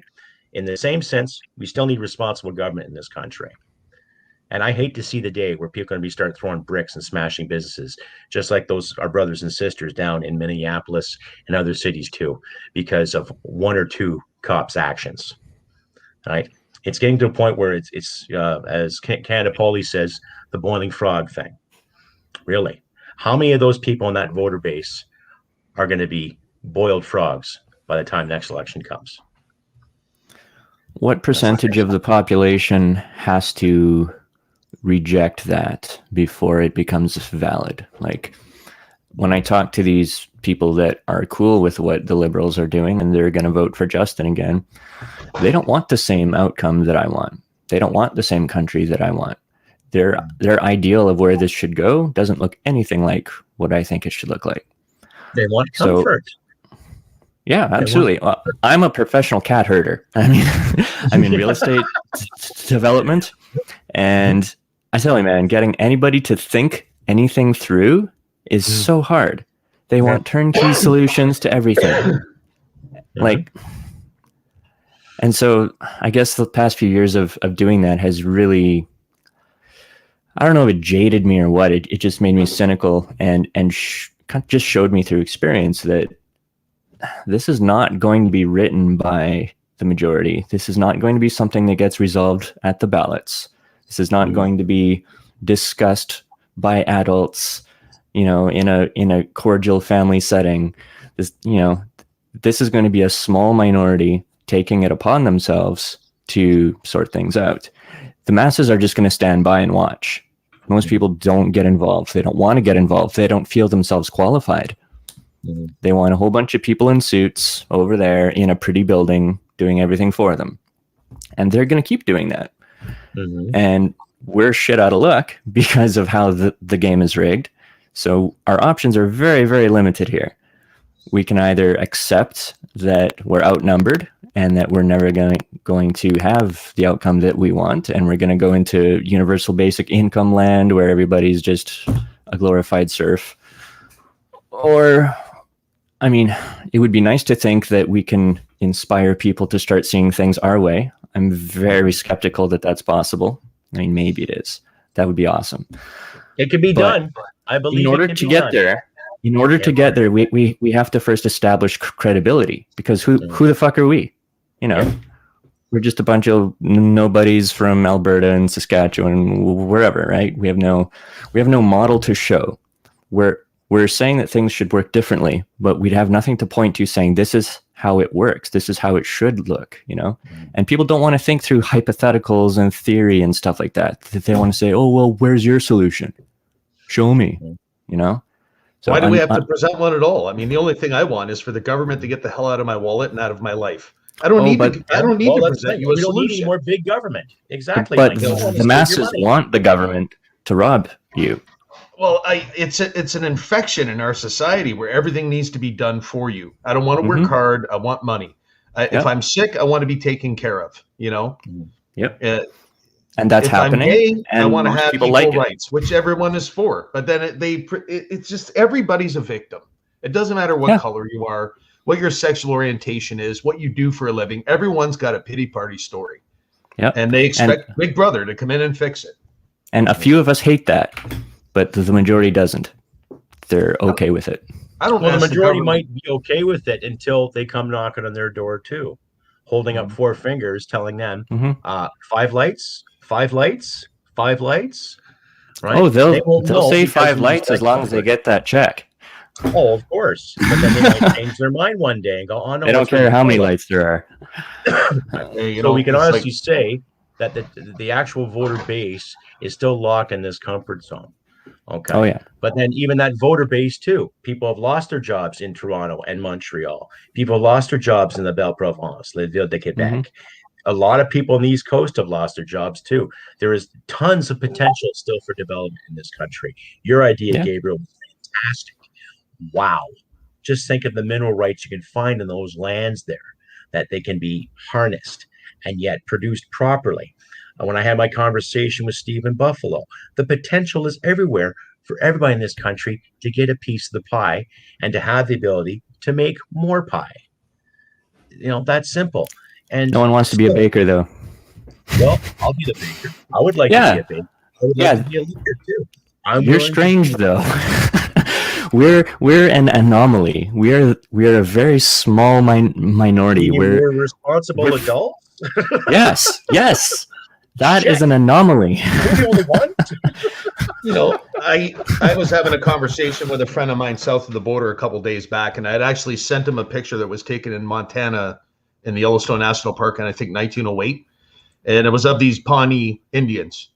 And these guys were old enough to have fought and survived in the wars, expansion west, fighting the Bluecoats. And so this picture was taken in 1909. And I'm looking at it going, man, that was only like 110 years ago. Yeah. And in that time, in 110 years, look at what they've done to mankind since. You literally had free nomads doing what they want, when they want, how they want, without any okay at all. They lived their free life. The white men that went in there and conquered their land were pretty much at the same, they didn't have to answer to a system. They didn't have an NSA spying on them. They didn't have corporations feeding them garbage. They weren't fighting wars for profit in Afghanistan or Iraq. You know what I mean? A lot of these, the expansion of the white man west was very brutal and personal on both sides, right? Yeah. But I just sit here and I look at that picture from 1909 and I think of where we are now in 2021. And, as much as we bitch and complain, I just think, man, look at how authoritarian they've gone from that day till now. And it's not going to get any better. And the only thing I can think is, honestly, like, I'm just only interested really in disengaging from the system somehow. I don't want to spend your money. I don't want to even bother wasting my time standing in line to vote for any of your hand-picked Manchurian candidates. I don't want to have anything to do with this. I was born free. I'm going to fucking die free, whether they like it or not.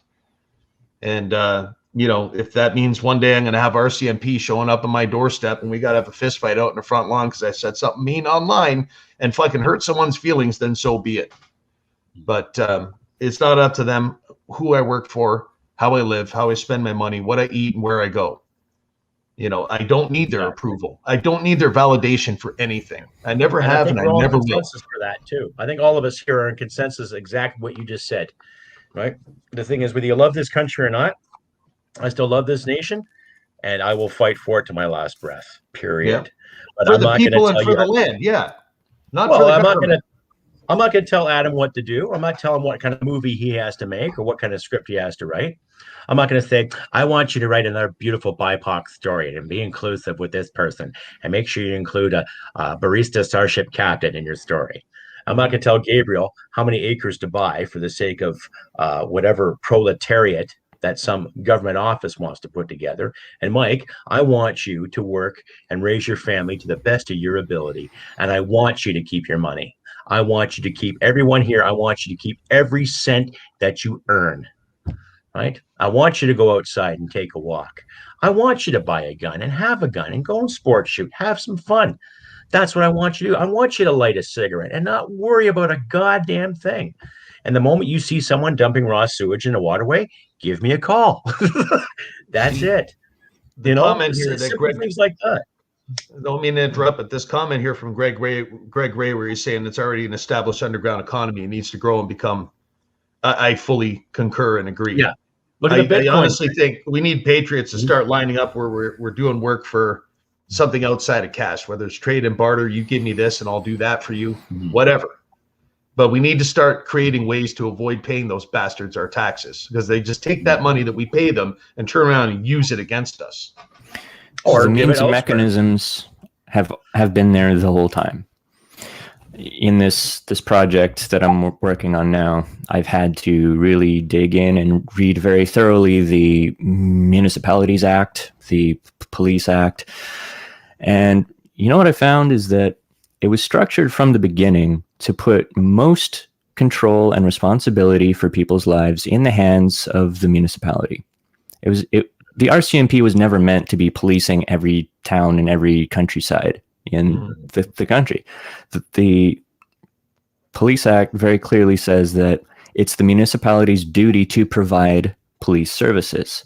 Now, there's a clause in there that says one way that you can fulfill that obligation is by contracting that responsibility out to the RCMP. And that's what most towns do.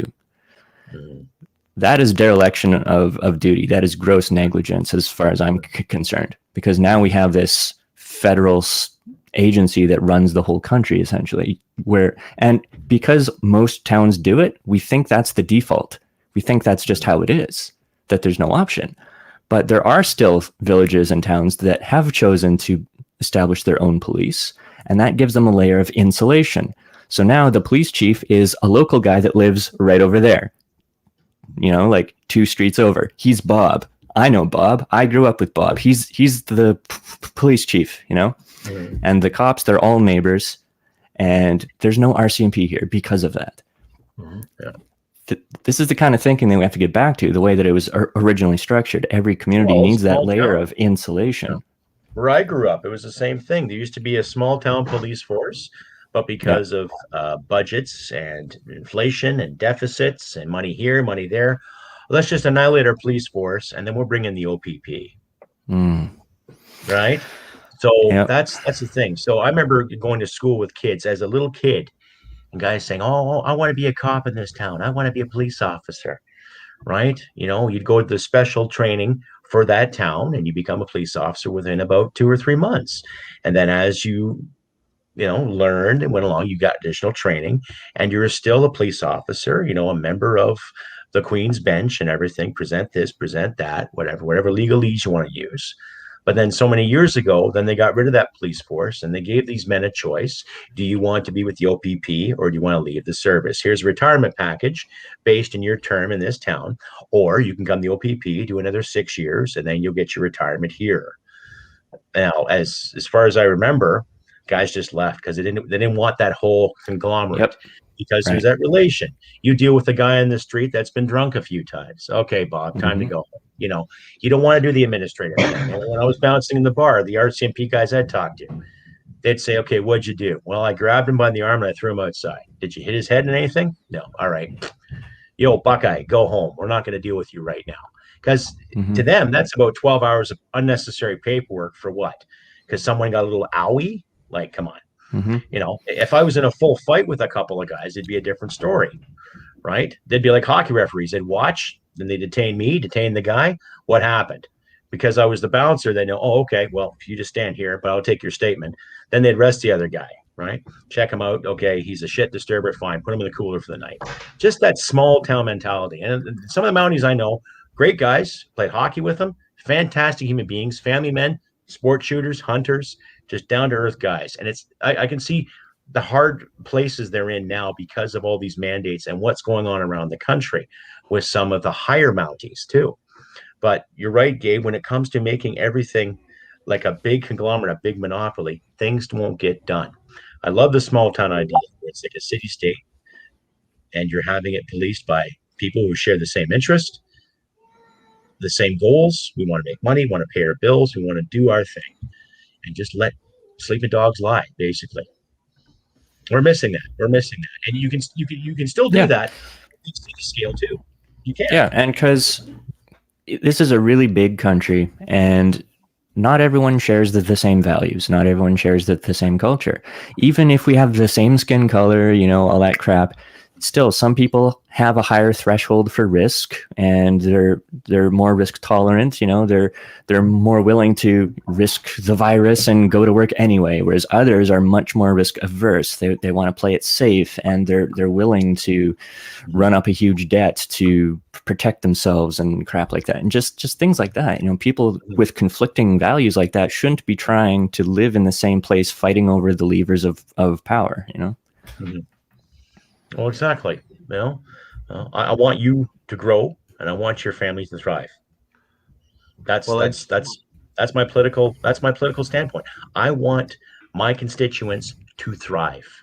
You I want hippie. you to raise your beef. I want you. Oh, or thrive how? I want farmers to be able to pay off their tractors, pay off their land. I want oil field workers to go to work and come home after a good day and say, "Hey, son, here's that ball glove I wanted to get you." Yeah? Or take their wives out to a nice holiday, maybe an F in Cuba or F in Hawaii, without worrying about the lockdowns. I want to see kids back in sports again. I want to see people thrive in this democracy to the best of their abilities, whatever means they necessary. And they don't need to give me another 8 cents in the dollar or 25 cents in the dollar in the name of carbon footprint. I don't buy that garbage for 1 second. And I will, if I was elected, hypothetically, I'm thinking ahead here. No, I wouldn't take $183,000. I would give a lot of that away. Here you go. Here's a donation. Veterans food banks, legions, probably because I have a soft spot for veterans because I am one. So here's a donation here, just to set that example. We don't see a lot of those examples. We've heard some NDPers and liberals and some MLAs, donate some money for the sake of notoriety, but we don't really see it. You know what I mean? There's a couple of really good comments here. Yeah, there are. One of them is from Tommy Gunn. It's about the 1 year to date, the 23 dead in Nova Scotia. Yes. And where's the RCMP crickets? We can discuss that in a second. But there's another comment here just below that from Saniko. And Saniko writes, I want those that voted for this to feel the burn the rest of us have. So let the country fall. So people are talking about let the Liberals get their damn majority. Let them run the country into the ground. Let the whole thing collapse. Let them see exactly what they voted for, what the consequences are. And, as much as you don't want to see that happen to your country, ultimately, sometimes you have to learn the hard way. And I don't know what that entails. It's easy for me to say that in words, but you got to, feel like what a beautiful thing it would be. And I just think it's way too Pollyanna-ish if everybody all of a sudden felt just how little they care for you. Be right back, guys. Mike. Just how They'll little just feel the fire. They'll feel the fire. Just how little they care about the people that they claim to care about, and just how much they're using them for their various ends and designs. It would be a beautiful thing to see that backfire on them in a massive way. Mm-hmm. And it will. I think it will, Adam. I think it will. What do you say, Gabe? I think we're grossly outnumbered at the federal level. I don't think we have a shot yet. I think we need to get our own house in order first, build a shining example, and then propose to the rest of the country that we reorganize, reform, that we proceed in a similar manner. And the thing is, we've got this culture war thing going on now, where the culture war is wrapped in everything when it comes to politics. So no matter what you propose, no matter what you say in the political sphere, people are hearing it through that filter.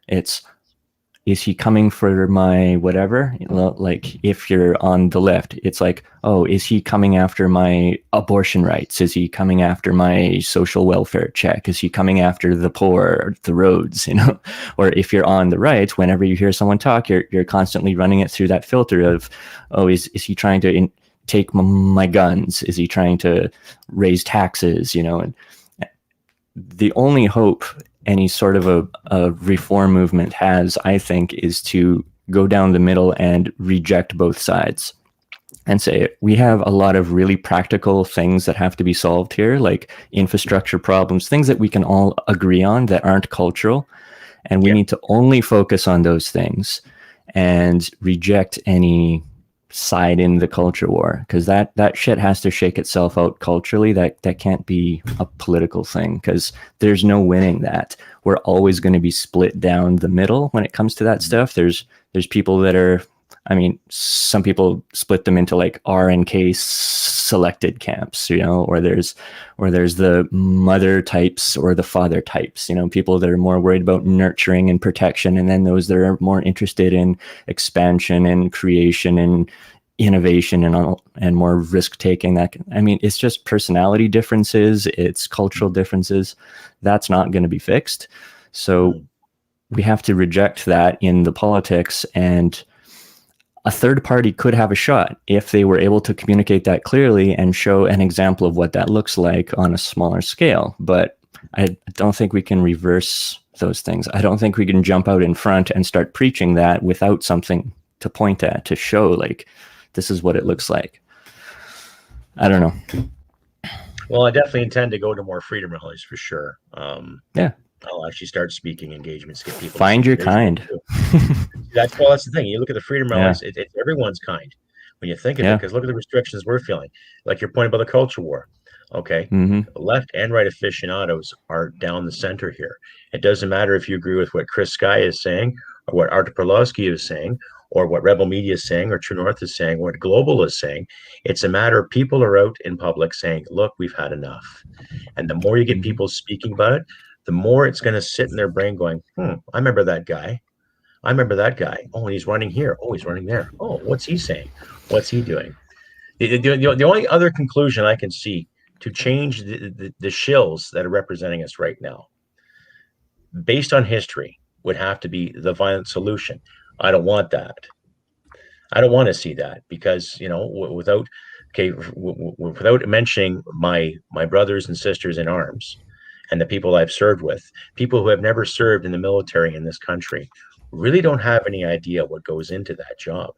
They don't. I still run into people that say, oh, so you're a peacekeeper. No, I was never a peacekeeper. I was a soldier. I've trained for peace support operations, yes. But I never wore the blue beret for the UN saying, now stop that. You two get along. That was the image that was produced in my mother's generation and a good part of the 70s, 80s, and part of the 90s. A lot of Canadians have not seen the violence I have seen, have not smelt a burning carcass, have not seen entrails all over the goddamn road, have not heard screams in the middle of the night. That stuff doesn't go away. And if that kind of violence came to this country,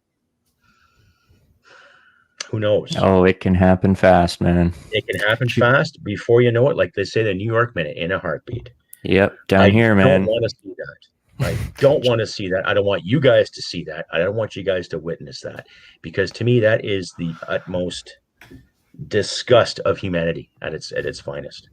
If you believe in the devil, he would be laughing if you came across to something like that. I don't believe in the devil. I believe we all carry a seed of that evil, but we all carry the seed of good too, and what has to be done. The last thing I want to do is herd people into anything. I want people to herd themselves, whether they want to join a local conglomerate or a group. Well, if they want to, that's up to them. That's 90% of them refuse to, though. If they want to join, they can join. Yeah. What I want people to do is be people again. Yeah. Whether I drive in a small town, I want to see people going to church. I want to see people going about their business. I want to go into mom and pop shop and buy that T-shirt that spoke out to me, or go to a local grocery store and buy that local cream. Yeah. Little things like that. My dad and I were very much not on the same page for most things, but he did say one thing that stuck with me that was really good, and it was always sort of a threat, but it was true. It was, manage yourself, or someone else is going to manage you for you. Well, that's what I mean. Be an individual. Do it yourself. I want you to do it yourself. If you need help, okay, we can find something to help you to help yourself later on. Trouble is, most of our peers consciously pick the second option. Do it for me. Give me UBI. Yeah, oh, please. Exactly. I'm scared. I love comfort. Oh, yep. People forget comfort's not a right. You got to make yourself comfortable. Yep. Right? But let off the regulations that deny you the comfort. No, but you see, the rich can pay for it. You just have to force them to pay. You have to force the rich. You have to force the rich to pay their fair share. I want Adam to be rich. I want you to be rich. I want Mike to be rich. Right? Oh yeah. I know. Wealth is a human right. Wealth is a human right. So it's my musket. Yeah. It's a byproduct of a well-indoctrinated society. What are you going to do for me? Exactly. Damn you for being rich. How dare you? So even though a lot of these millionaires are self-made, they were people that specialized in something, or people that just simply worked there. I personally know guys that got off the boat from Europe, Italy, Portugal, whatever. They came here with nothing. And today they might be 68, 70 years old, and they're multi-millionaires, but they worked like a fucking dog to get there. these guys didn't. Were they handed these special guys privileges when they came from Portugal? No, they weren't. Here's your place. You can live here. What have you got? Okay. Here's your job. Here's this. And they learned as they went along. I live in Markham, Ontario. It's all 50% Chinese people. These people get off the boat. They got my utmost respect. They're good neighbors. They're polite. They're respectful. They work their ass off. And within one generation, their kids are becoming doctors and engineers and lawyers because they got their eye on the prize the whole time. And they got patience. Like, no, kid, you're not going to be twerking online and smoking weed with your friends and staying until 5 a.m. playing video games. You're going to do your math homework or I'm going to beat your ass. And these people are very driven and disciplined. And that's why they get to where they're going. Meanwhile, 40 minutes away from where I'm sitting right now is Oshawa, Ontario. You go on the south end and it's full of white Canadians that are just strung out on dope and fucking shit-faced every day. Take a shower once a month. A job? What's that? I don't need a job. I get welfare. Are you talking about the schwa? The dirty schwa, The schwa. Home of loose vaginas and, there's more people with habits there per square kilometer. There's more people with habits there per square kilometer than there is in anywhere else in Ontario. I fucking guarantee you. Well, no, because I worked for an Asian man in my teen years, showing the finer points of Asian cuisine.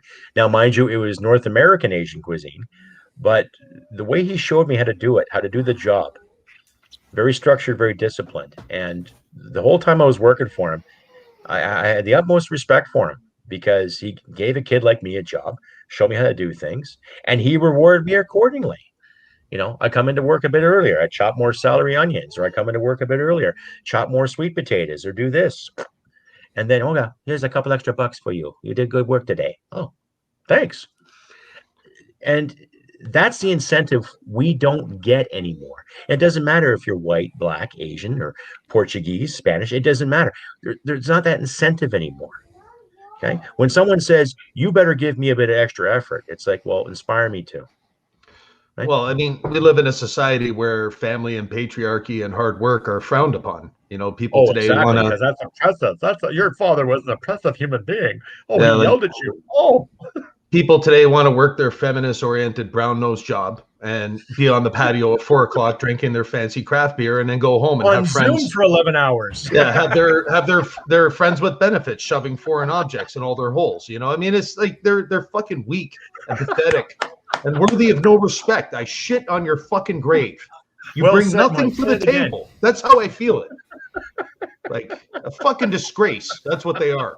We are people that, used to be fucking Vikings, Crusaders. But you see, Spartans, and these people today are just weak. But we feed them. We enable them to exist that way. Left to their own devices, they'd collapse. As far as I'm concerned, if you can't feed yourself, if you're able-bodied, you can't feed yourself. In any other country outside of Western civilization, you would starve in an alley. That's what you're going to get. Exactly.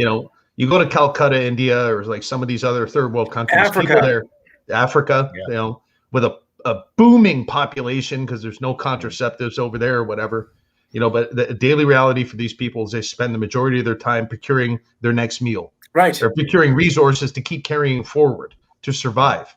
Here, people are worried about comfort. Oh my God, the internet's down. What am I going to do? Whatever the case is. And most of them have never experienced the sort of danger, like physical danger and hardship that really recalibrates your priorities. I mean, I had to do that myself when I got down here to South America. Everything was fine for a while, but then Chile went to shit. It went to hell in a handbasket. And it wasn't long before I was camping out at my property, with my 4 buddies protecting it from roving commie bandits. That's not an exaggeration. We're talking about midnight raids. Yeah, I mean, we had to get really serious real fast. I had to have a bunch of pre-dug graves out back and everything. So, but took him to the train station, eh?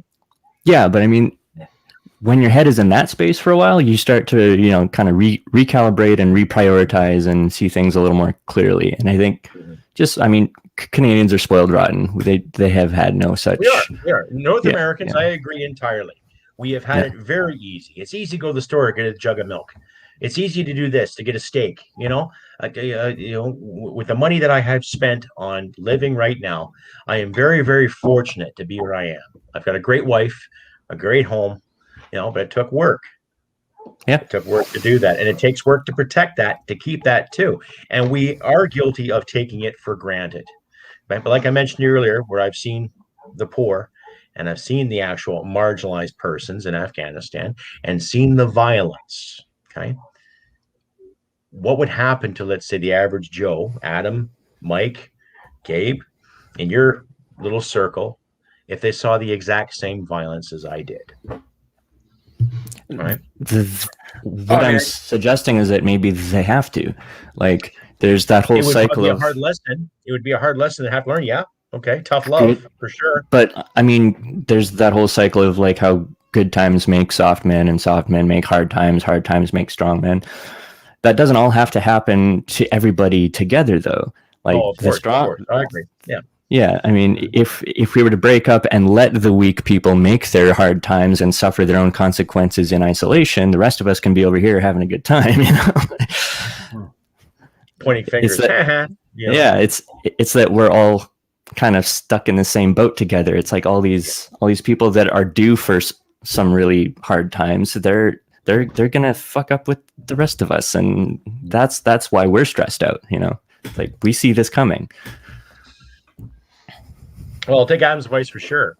Get back into more training, some more fitness, right?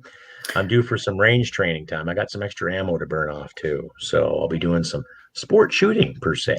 There's a really good practitioner. I mentioned him before on my Instagram. His name's Tony Blauer. And he has something called the SPEAR system, SPEAR system. But Tony studies a lot of neuropsychology. He studies a lot about the fear impulse. He talks about something called your body's natural airbag. The fear is called the flinch, the startle, flinch response, which is your body's natural airbag. He talks about ways to harness it, ways to hone it, ways to sharpen it, ways to train it. He talks about doing training scenarios where people don't pull their punches, where you literally with proper protective gear, you actually put the beat on somebody in the course of a training exercise, so that you don't, because if you end up in actualizing what you practice. So if you pull your punches during practices, you're not going to be able to actually connect the way that you need to in a high stress situation. And what he does is, it's not about macho, it's not about getting into scraps. He shows you various types of things that go on if you follow his Instagram, of like families, a family of four walking in a fun park, and all of a sudden some crazy lady walks by and either grabs something that belongs to your kid, or doffs their head, or grabs their bum, or something like that, and then she walks by, and then the father becomes aware of it late, and then he goes after the woman, and the woman just takes out a blade and says, come step closer to me, I'll stab you. She walks away across the street. Like, it's that like that can happen at any time. And because people live in a society where they've outsourced their protection, they've outsourced their defense to law enforcement, which we clearly see is not operating in the citizens' best interest. It's producing a society where the fear impulse is not being properly, exercised in society. And, in fact, what's happening is people are very intimidated, and as a result, they're doing basically whatever they're told. I'm not confident in an urban situation in Canada that people know how to properly look after situations if stuff gets actually really bad. And like Gabe says, I think it would be important for people to have to go through that to disabuse them of their false sense of security. Because like I said, I just don't. Law enforcement's not there to protect you. I mean, I suppose they do some good things. If you get into a fender bender on the street, there's a cop that's there to help you sort of like make sure the traffic doesn't run you over in the middle of the street. But like in terms of looking after your family and things of that nature, or defending yourself against the assailant, or knowing what to do if somebody smashes into your house. Like, I mean, I'm not going to say that I'm the most expert at it, but like, you know what to do if somebody smashes in your window? Do you know what to do? Like, do you know where your bear spray is, your baseball bat, your knives, you know where your stuff is? Do you drill yourself? Do you, I don't know, like there's a bunch of different things you could do. Do you work the heavy bags? Do you actually like connect with a bag and like go full force? I don't know, like some people just don't want to do that stuff. They think the cops are going to be there, 911, 144, whatever it is in your country, right? Call a number, they're going to be there. Doesn't work like that, unfortunately. Well, and then even those people who think that they have taken the right precautions until they're tested, you haven't done shit. Because having a gun locked in a safe somewhere, when you wake up naked in the middle of the night and it's dark and you're staggering around half day, like that doesn't help you. Sorry. Yeah. And your ammo's in a different place. That's the Canadian gun law. The firearms here, the ammo's at the other side of the house, you know? Technically speaking, within the law, well, I can use my bear spray or a bat, right? And under the criminal code, okay, here's the reality. Someone breaks into my home, threatens my wife and I. It's not castle doctrine. He has a bat, I have a bat. Okay, it's a 1-for-1 exchange.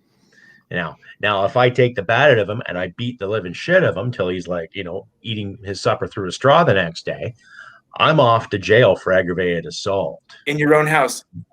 Yes. That's why you get rid of the bodies. That's why you get rid of the bodies. That's how you bury them in the backyard, under my camper. Yes, I didn't see clothes. Or you do the Breaking Bad. You dump them in a vat of acid. Full stop.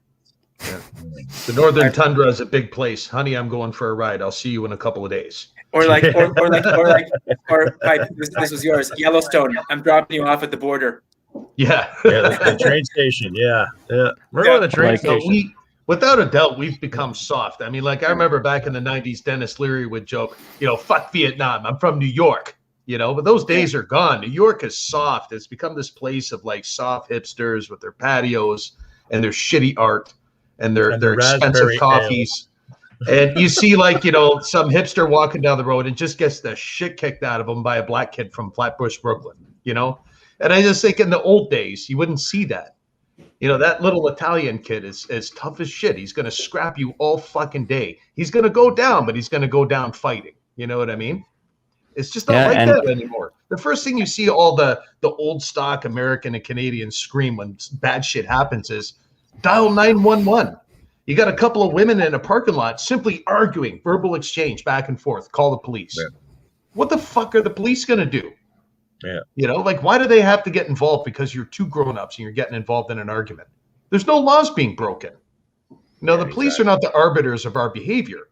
They're there in case there's a breach of the law. Yeah, they're there to protect the citizens if they're a victim of a crime. And that's the thing, or a possible victim of a crime. They're there to take notes. When I was a security guard, when I was a security guard, I had to take notes, report, and observe. Right? As cheesy that may sound, I went through notepads, at least 2 of them a month, writing things down, everything I saw, regardless of how redundant and anal it sounded. When I read it back to myself, it's like, I got to do it. And then I go on the hospital computer, type in my perspective, which is basically writing another report. So all that for $18 an hour, boarded on my tree, sitting there drooling, walking around a hospital with nothing other to do except look outside once in a while or take a walk around the building, make sure everything was secure. And the biggest event that ever happened to me was someone came in from a drunken fight, and I had to pick him up out of the car and take him into the emergency room. That's it.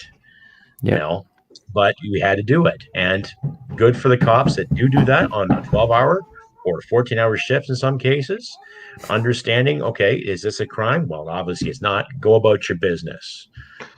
But now where everything's so structured, you have to write every little thing down, regardless if you tell Joe Bob after the bar, go home to your wife, you still got to write that down. You got to report that, and you got to document that, because there's always somebody in the administration that goes, well, you were talking to this guy named Joe Bob. What did you tell him? Because he called us up this morning complaining that you were rude to him. Right? So there's no adult way of dealing with things. It's like being in grade 3 again. We don't live in a society run by men anymore. It's run by insurance companies, litigators, feminists, and special interest groups. I mean, in the old days, men would step back out behind the pub and swap mitts for a while if they had a disagreement with each other. Yeah. But I mean, today they've literally taken courage and redefined it. So courage isn't a man standing up for his principles and standing his ground and fighting for it. Courage today is when you have a bunch of white liberal chicks sitting around a table crying like a bunch of simps about an issue. Yeah, that's courage, because you have, and then doing an OnlyFans account. This. I mean, showing your vulnerability and showing how weak and pathetic you are is now considered to be courageous. Courage is that cop who was chasing down that 13-year-old kid in Chicago that was armed, by the way. That's courage. Because any public servant that's sitting there making, $60,000 a year is going to be like, fuck this, I'm not doing that. But he did. He chased the kid down. The kid was armed. Unfortunately, it didn't end well. Yeah. But I mean, that's an example reality of it too. Exactly. It's the same thing as a firefighter going into that burning building. Regardless of how cliche that sounds. Like 9/11 was one of the greatest examples of courage I've ever seen. I'll never forget that day as long as I live. I mean, I wasn't there, but I saw it. My eyes were glued to the TV, seeing hundreds of firefighters running into that building. That's courage.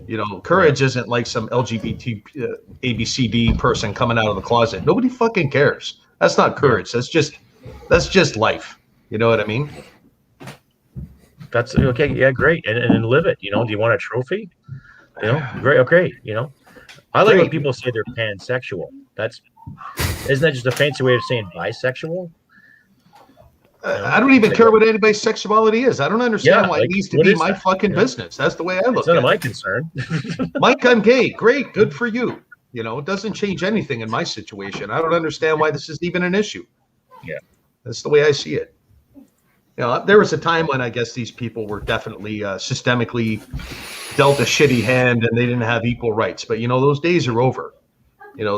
They've had their day in court. They have all the same rights as all four of us sitting here in this panel. And that's where equality ends. We don't need to do any more. Exactly. Common Justice, though. Need revenge. Yeah, but justice and revenge are not the same thing. It is to most people. Say that again, but slower, Gabriel. Justice. Yeah. Hello.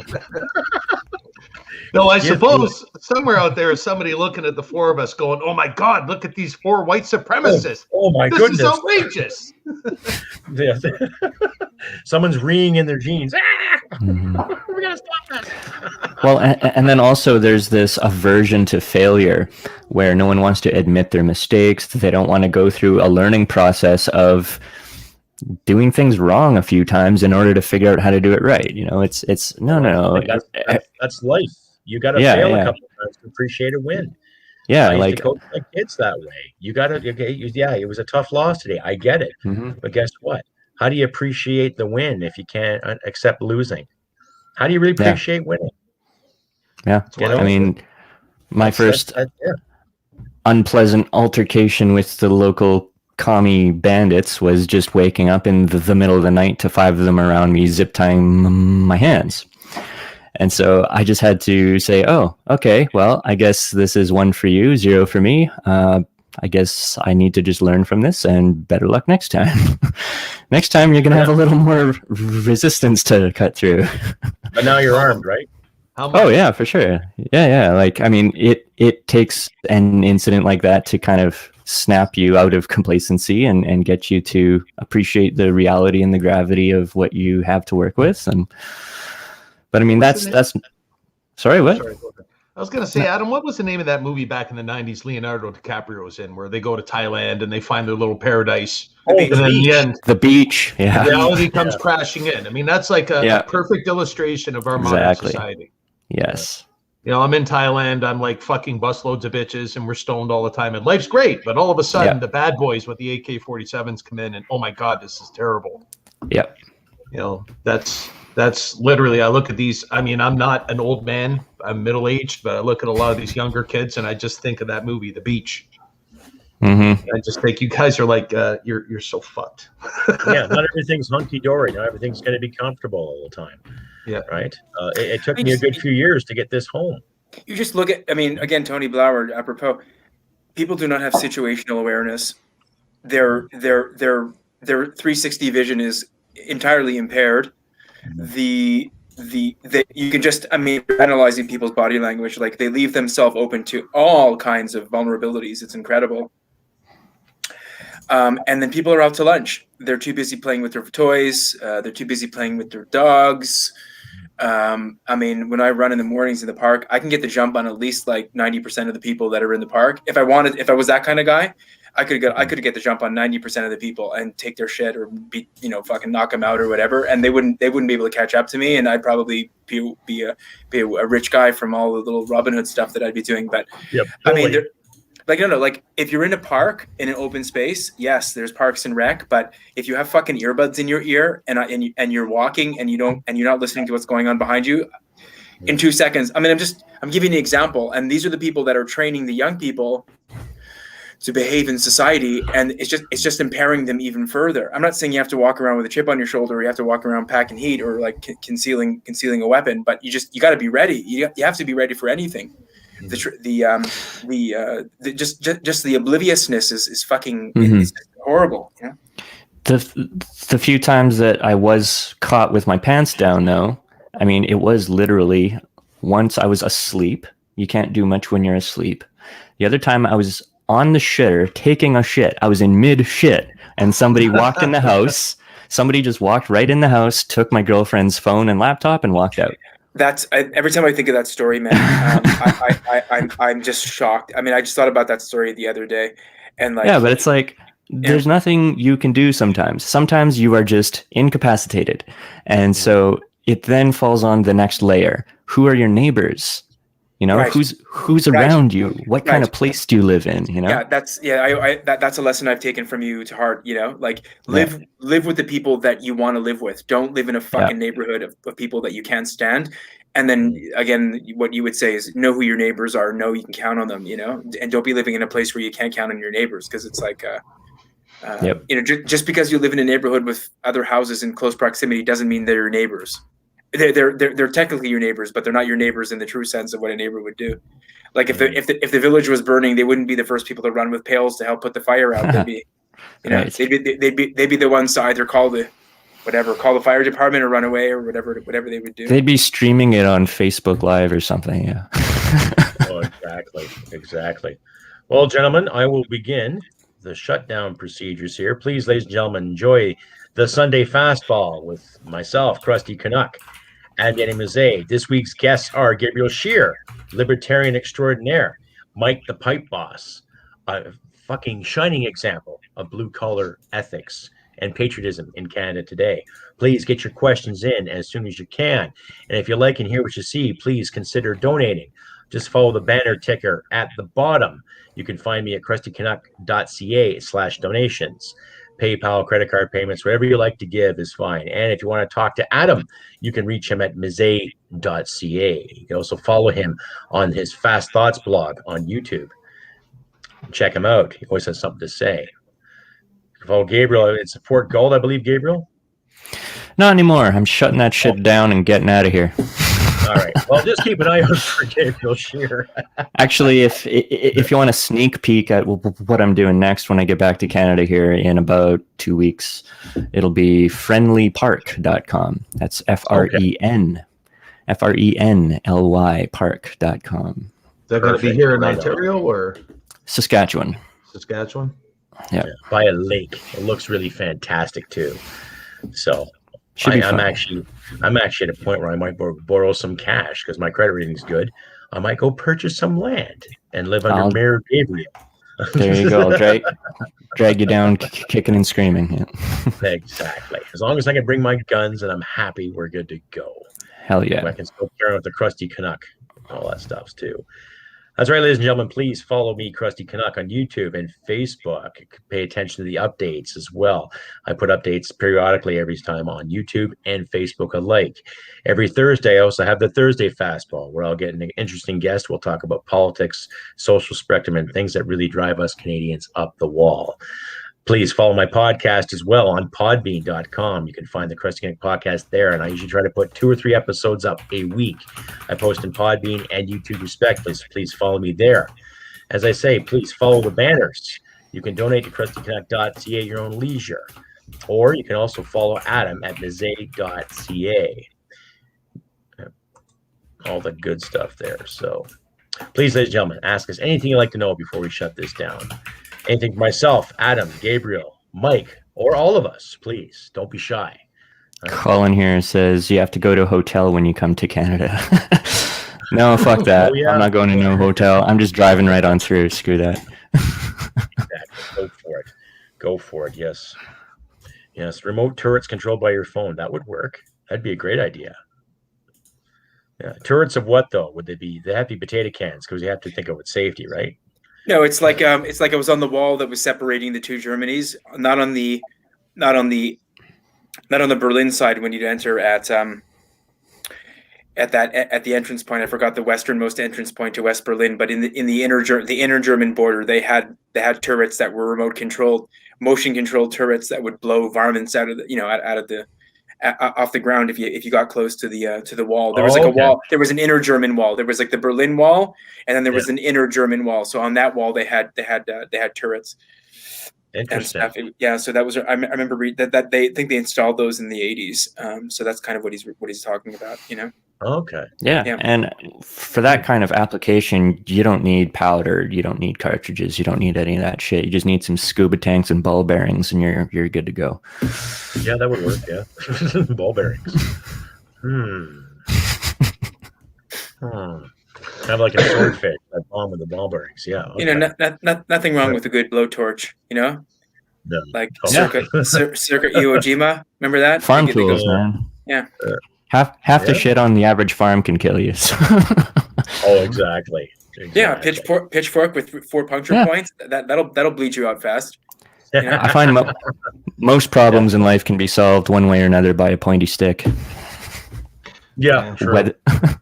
Worked for the VC in the North Vietnamese army, so why wouldn't it work? Yeah, here? exactly. Yeah. And I mean that stick with some poop on it. Yeah. Yeah, I mean, you could write with it, and that can solve some problems. And when that fails, then hey, you still got a spear. In someone's eye. Exactly. Yeah. Okay, gentlemen, anything else before we sign off on this another incredible Sunday of the Fastball? ADM? I'm looking forward to your shows this week, Sarge. It's going to be a great week, and it's always good to have Mike back. I'm glad that Mike came back because he adds that extra ingredient of he opens up an extra can of whoop ass, which is severely required on this show. Yes, and exactly. Grateful for his perspectives, and also grateful to have Mike back on the Signal channel. Oh, let me make a mention. If anybody would like to join our private Signal group, we talk about a lot of these types of issues and more. It's a very complicated URL, so it wouldn't be worthwhile for Sarge to post it in the lower third. But if you get in touch with Crusty, and he'll give you the link to the Signal group, and I'll approve you, and you can join the group. It's a growing group. We have a lot of people that contribute there. Some people chime in at different hours of the day, depending on their responsibilities. So by all means, I'm inviting people to our Signal group. It's called Your Northern Patriots. Your Northern Patriots. By all means, I encourage everybody to join. And that's kind of where the good conversations happen. It's good to have Gabe back as well. We didn't have Gabe last week. Yes, you get busy, lad. Man. Gabe, any last tidbits before we sign off for this week? No, not so much. I was happy to see the news on my phone this morning about all those police chiefs saying that they're not going to go along with Ford's new edict, and hopefully that sets a precedence, and we can see more of that going ahead. It'd be nice, yeah. See a little more of the administration actually stand up and say, no, that idea is stupid, and we're not doing it. You're not the boss of me. Exactly. Mike. All I really got to say is this: keep your pecker hard and your powder dry, and the world will still turn. Exactly. Well said. And like I always say, ladies and gentlemen, too, if you like and hear what you see, please consider donating to CrustyCanuck.ca. You can also find Adam at mezei.ca too. Pay attention to my YouTube feed and my Facebook feeds for updates on upcoming episodes and special guests for the Thursday Fastball. I'll try to get a podcast up tomorrow sometime or early Tuesday, so keep your ear to the ground there for that. So tonight my guests were, of course, my co-host, Adam Mezei, Canadian actor, producer, artist extraordinaire, Gabriel Scheer, my guest, and Mike the Pipe Boss, blue-collar aficionado, ex-U.S. Marine, all-around Canadian. Hooah. So, like I said, I've been Crusty Canuck, ladies and gentlemen. Thank you all for coming out. Thank you to my subscribers. I am very grateful that you've all come out, and thank you very much for the kind words and wisdom you've been sent me via email and comments. And come again next week, 4 p.m. Mountain Standard Time for the Sunday Fastball with myself and Danny Mezei. Like I always say, look after your friends and loved ones. And remember, humanity and merit wins the day. Take care, and we'll see you next week. Bye for now.